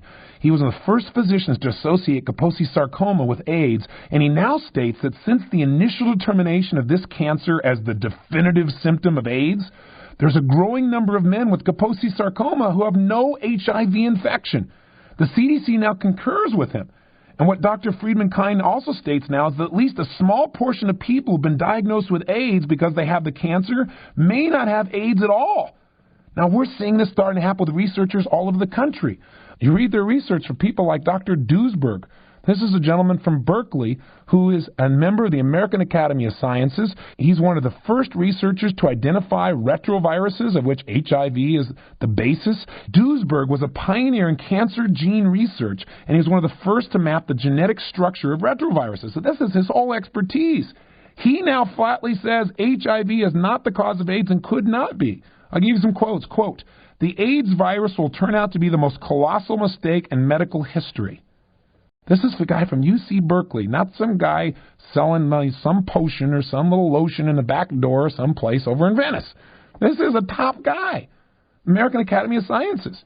He said, too, HIV infects and kills only an insignificant number of cells, about 1 in 10,000, and the body replenishes cells much faster than this.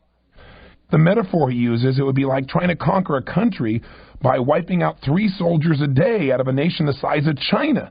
It would take forever. It'll never work that way. So if this is really true, and I'm blown away to read all these different researchers that are now telling us this is true and showing it scientifically, how in the heck can we still have this massive fear campaign going on? Well, one reason is because people are truly dying. This is real. There are human beings out there that are suffering. But what they're saying is we got to look more closely and see what is the real cause, because if we try and treat a false cause, these people are going to die because of our lack of understanding what's really going on. We got to have enough compassion, enough courage to see what's happening. Now, I don't want to go off on a tangent on AIDS. It's not an AIDS tape, but I'm bringing it forth because it's a very potent metaphor. These are real people that are dying, that are suffering. Every one of us has got to care. It's something that affects every single one of us, and because we care, we've got to ask those important questions. Those important questions like, is the terror tactic the best approach? Does the fact that somebody has HIV, does that mean they're really going to die? Because if you tell somebody that, you bet there's a good chance they're going to start believing it, and their body just may comply. We've got to be so careful about what we believe or what we promote to other people to believe, because it shapes our destinies physically and our society as a whole. We've got to have so much caring, so much compassion that we don't just blow it off and say, oh, it's never going to affect me, nor do we just go off in total fear and say, oh, my God, this disease may get me and destroy our lives. We've got to think critically. We've got to ask the questions most people don't ask. One researcher is doing that is a man named Dr. Joseph Sonnabend. He's a pioneering AIDS researcher, and he's the founder of the AIDS Medical Foundation, which then became the American Foundation for AIDS Research. And you know what? He stepped out and blown the whistle on those that are using this tactic of creating total fear in the population as a whole. He says he believes a lot of it is based around fundraising instead of really caring about the patients and meeting their real needs. He talks about this whole concept, and when you begin to read it, you begin to see this dynamic of cognitive dissonance, that we've taken one approach to this disease, and we haven't found a solution, and we just keep doing the same things more and more, instead of just saying, hey, is this really all there is? Or even, are we looking at the right cause? Is this really the source of the problem? Sonnabend says, quote, So what has these hundreds of millions of dollars of research given us? Nothing. AIDS education, ? All I see is terror and confusion. And AZT, which is a disaster, unquote. So he's against the terror. He said there's a very real set of diseases out there. What many of them are asking is, hey, maybe AIDS isn't a single disease, but a series of diseases we've all thrown together under one single title, and maybe that's why we're not finding an answer. We're oversimplifying the situation. Many things can wipe out someone's immune system. The use of drugs, stress, things in the environment, and we're just assuming it's always one cause. And when the cause doesn't fit, when somebody has HIV and they don't get the disease, well, they will eventually. They will within 3 years, they said originally, then 5, then 7, now 10. There are many people still alive and well, thank God, who didn't necessarily accept that this was the only possible answer. We have to think with more precision. We have to be willing to ask the question, what's really going on here?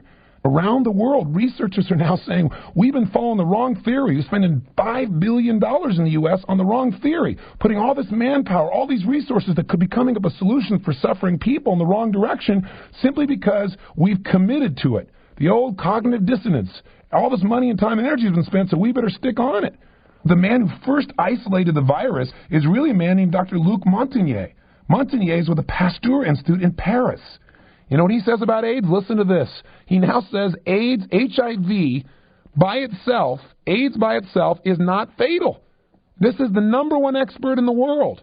Listen to what he says. Quote, AIDS does not inevitably lead to death, especially if you suppress the cofactors that support the disease. It's very important to tell this to people who are infected.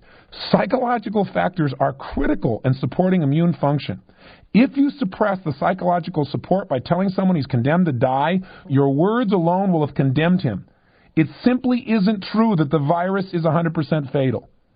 So this is not an AIDS conversation, but I just want to give you an idea. There are a lot of things that we accept. In fact, some people will get upset when they even hear this, saying, how can you even talk this way? I'm not talking this way. I'm telling you that there are alternative views from extremely qualified people. And if we just accept what we're told on the surface and we don't question, it could make the difference between life and death for someone. But you might ask, well, wait a second, how could this happen? How could we be in a position where so many researchers believe the same thing? Well, maybe a little cognitive dissonance could play a role. When you ask Duesberg, how come other people don't ask these questions? He says, quote, it's very difficult to say you were wrong when you're spending $3 billion a year and 180,000 people have been given AZT. They're trapped in so many ways, unquote. And if you're wondering how this dynamic could even affect the scientific community, the people who are committed to supporting society, humanity as a whole, how it can happen, listen to what Dr. Sonnabend says. In retrospect, that HIV was the cause of AIDS was certainly far from conclusively proven. But at the time, given the pressure, the intensity of public fear, the newness of it all, and the glory of the new discovery, the American scientific community settled for less. The announcement was made and an industry was born. End quote. I just want to shake up the legs of certainty you have that what you read and hear is absolutely accurate. Let me give you one final example. It's an anecdotal example, but one I have a personal experience of. About a year ago, I had a gentleman come to my seminar, and he told me that there was a gentleman who came in for a prostate surgery, which is not a complex surgery, and the man should have been fine. There was nothing really wrong with his health outside of that. And what happened was he was mistakenly wheeled into a wrong room. The doctor came in and read the charts, assuming that he came in because he had cancer and a heart problem. He actually had the wrong charts. So he gave them their version of what we call death counseling or death and dying counseling and never talked specifically about the disease. The man went to bed that night and died of a heart attack. See, this is the power of what's been called in many tribal cultures pointing the bone. See, what gave witchcraft its power? It was the person's certainty that it would work on them. When that person came along and pointed that bone, people would literally die. Their own certainty that their body would stop created the result. So what can we really learn from all this? Well, I want you to understand with all the enthusiasm that I have for certainty and its power, it is a paradox. It must be used in a balanced way. You've got to be very careful about what you get certain about if what you're certain about has very strong consequences for your life or anybody you care about. And don't ever forget about the human side of these issues, the people that are suffering, because it could be you someday if we don't think smart, if we don't take care of ourselves. Let's be sure to think critically and care deeply. Understand that things may be more complex than the simplified answers that most of us are looking for in this environment of constant information downpour. So in any area of your life, I don't care if that's in the area of what you believe spiritually or politically, or if it's the education of your children, or if it's your physical health, or it's the way you manage your money, those issues that have major consequence, do not accept just an expert's opinion or even the majority of people, because the majority can be wrong. Don't accept my opinion. Make sure you think it through yourself. Get second and third opinions, and then ultimately decide what you believe is right, because this is your life. And how it turns out is based on your decisions. Please, for your benefit, make them consciously. I want you to make sure you stay open. And I'll tell you what, the reason it's so difficult to be open is when we believe something and created a sense of certainty about something, that's in our physiology. But let me tell you the good news. You can begin right now to change this whole process. So let's return to the positive side of certainty. I've been beating you up on the negative side. Let's finally get back on the upswing. The bottom line is, if you're going to err on the side of certainty of what you're capable of. Err on the side of certainty of what's possible. Err on the side of certainty that gives you the ability to take action and try something new. Something that causes you to use your personal power to reach out and attempt. Because by doing that, the only way we know what we're really capable of is by pushing ourselves out there. The only way you know how far you can go is to go a little too far, maybe. To push yourself out there and discover. Now, you got to be smart, you got to be balanced, but certainty can give you the power to reach things you hadn't reached before. You've got to break outside the patterns of your past, because otherwise your future will be the same as your past. And unless we change the quality of our thinking, we won't change the quality of our lives. I'll tell you now my final example of certainty and its true power. I was conducting a program in Hawaii, one of my certification programs, and part of the process of that seminar is a pamper pole experience, very much like you see in corporate America, where people climb to the top of these poles as part of a team-building experience. And, of course, they're harnessed, and they jump out to reach a trapeze. And it's a very challenging event. And, of course, everyone is screened before to make sure that they're physically vital, they don't have any heart problems or any physical challenges that wouldn't allow them to be able to participate. Person's supposed to bring doctor's slips, and they're supposed to let us know if there's any challenge and make sure their doctor has cleared them. And we investigate that fairly clearly. We ask everybody, and we keep little forms on everyone. Well, this particular unique day, a gentleman decided that he was going to push himself. He didn't tell us he'd had a heart challenge. He climbed to the top of this pole and made it to the top of the pole fine, jumped out to catch the trapeze, and then at some point while he was still hanging up there, had a heart attack. And when they brought him down, he was completely out. Fortunately, like any program we do, we always have professionals on hand, and immediately the professionals came and began to give him mouth-to-mouth resuscitation to check out what was going on. And I was up in the seminar room, and I heard what happened, and I immediately sprinted down to the facility, and I came down, and there was this man lying on his back, turning another color, and everyone there was saying he was dying or was dead. And the gentleman who was working to save his life, the paramedic, who was on site, not a paramedic from the hospital or in an ambulance, was pounding on his chest, giving him mouth-to-mouth resuscitation. And the shock device that you see, that I'm sure you've seen used on someone who's had a heart attack, is called a defibrillator. And the doctor on site was not listening to his pager, and he had locked his office, and so it wasn't available. So we called immediately in an ambulance. Unfortunately, on this particular island of Hawaii, we were waiting 20 minutes, and still there wasn't an ambulance there. And several doctors were on site, emergency technicians who were in the programs, as well as those we'd hired to be on site. And by the time the ambulance came and they began to shock this man, he was, on the little recording, he was flatlining. And everybody around him was totally silent, and they said he was dead, that he was gone. And you can imagine the intensity of emotion. And so some people started to talk to him a little bit, and somebody else said, "Shut up, don't do that, be quiet." And I found myself in a place of questioning. That's how you create doubt. That's how you keep yourself from being certain. Ask yourself lousy questions. I started asking myself some lousy questions like, oh my God, what's going to happen? How could this be? I mean, why would God do this? All questions that will not make anything better. And then I started asking, what could we do? What could we do? Something's got to be done. And I saw people starting to talk to him, and I went back and forth, and people were looking to me to know what would happen. I didn't know what to do. All I knew is this was beyond imagination. And so I finally turned and I thought, I'm not certain what's true, but one thing that I would hope is true, and I would say, is to do nothing will make no benefit. We've got to try and stimulate this man. We've got to stimulate his nervous system, and talking to him has got to be one way. I know from people that were in comas who've come back out and said that when people said they were gone, they could still hear something. And so I used that as a reference, and I said, let's talk to him. Let's talk to him about why he needs to stay here. Let's talk to him about what's most important. Who here knows him? And we started talking to him personally, and I started talking. We all started asking him questions. We started saying things. This man on the ground who supposedly was dead. And you could see some of the doctors just shaking their head like we were wasting our time. And we got more and more intense, and people started saying things that he had laughed about earlier, and things that he'd been challenged by, and stimulating, and talking about his family, and all these different things to stimulate him. And yet as we did this, he continued to just flatline for another 10 or 15 minutes. And finally, they put him on a stretcher, and they put him in the back of the ambulance, and I started getting in the ambulance, and the doctor pulled me aside, and he said, Tony, he shook his head, and he said, look, the man is dead. He said, don't waste your time. He's gone. He's been dead for more than 30 minutes. He's gone. And he said, the only reason they're doing this is because you keep telling these guys to keep working on him, but shocking him, it's worthless. He's dead. He's gone. And I said, I just don't accept that. I don't accept that. I said, we've got to do everything we can do. I said, you know what? Maybe he's gone. Maybe you're right. But if I'm going to err, I'm going to err on the side of giving him every possibility. I am certain. I got to stay certain that he can make it. And I just slammed the door in front of the guy, and I got in the ambulance. And meanwhile, by the way, I kept talking to this guy, and I had one other doctor with me that believed that talking to him could make a difference. And so we kept shocking him and going after him, and we took the next 30-minute drive to get to the hospital. That's how far it was on the big island of Hawaii.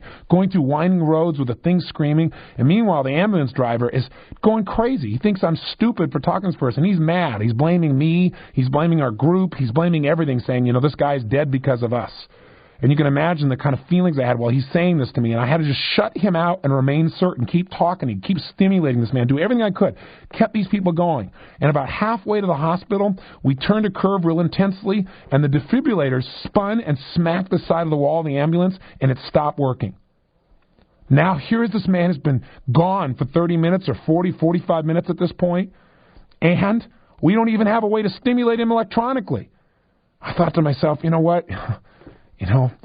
He either doesn't want to be here, or his creator, our creator wants him. I don't know what. And I started to cry inside, and I said, you know what? I just can't give up. I got to stay here until everything's been done. I said, come on, don't give up. And I stayed in a sense of certainty. Something can be done.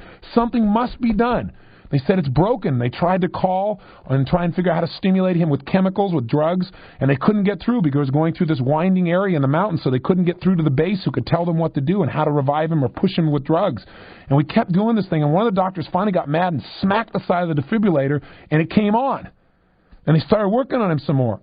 And he's still flatlining, but I thought, my God, this is working. Keep going. And a long story short, after about 5-10 minutes before we got to the hospital, it looked shortly after that, like right after we started using the defibrillator again, after it got smacked, he had a little bit of response where it wasn't a complete flat line.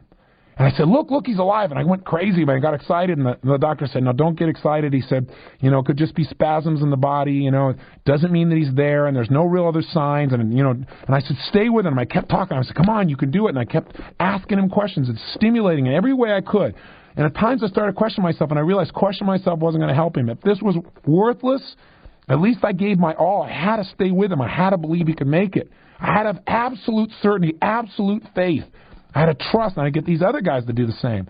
And the bottom line is, within a short period of time, that little bit of response on the graph was even greater. And I said, look at his skin. And this one other doctor who agreed with me, who was going through my seminar at the time, he said, look, his skin's different. He's coming around. There's something there. There's some life there. Because he'd gotten dark, like gray, and like nothing was there. And there was a little bit of color.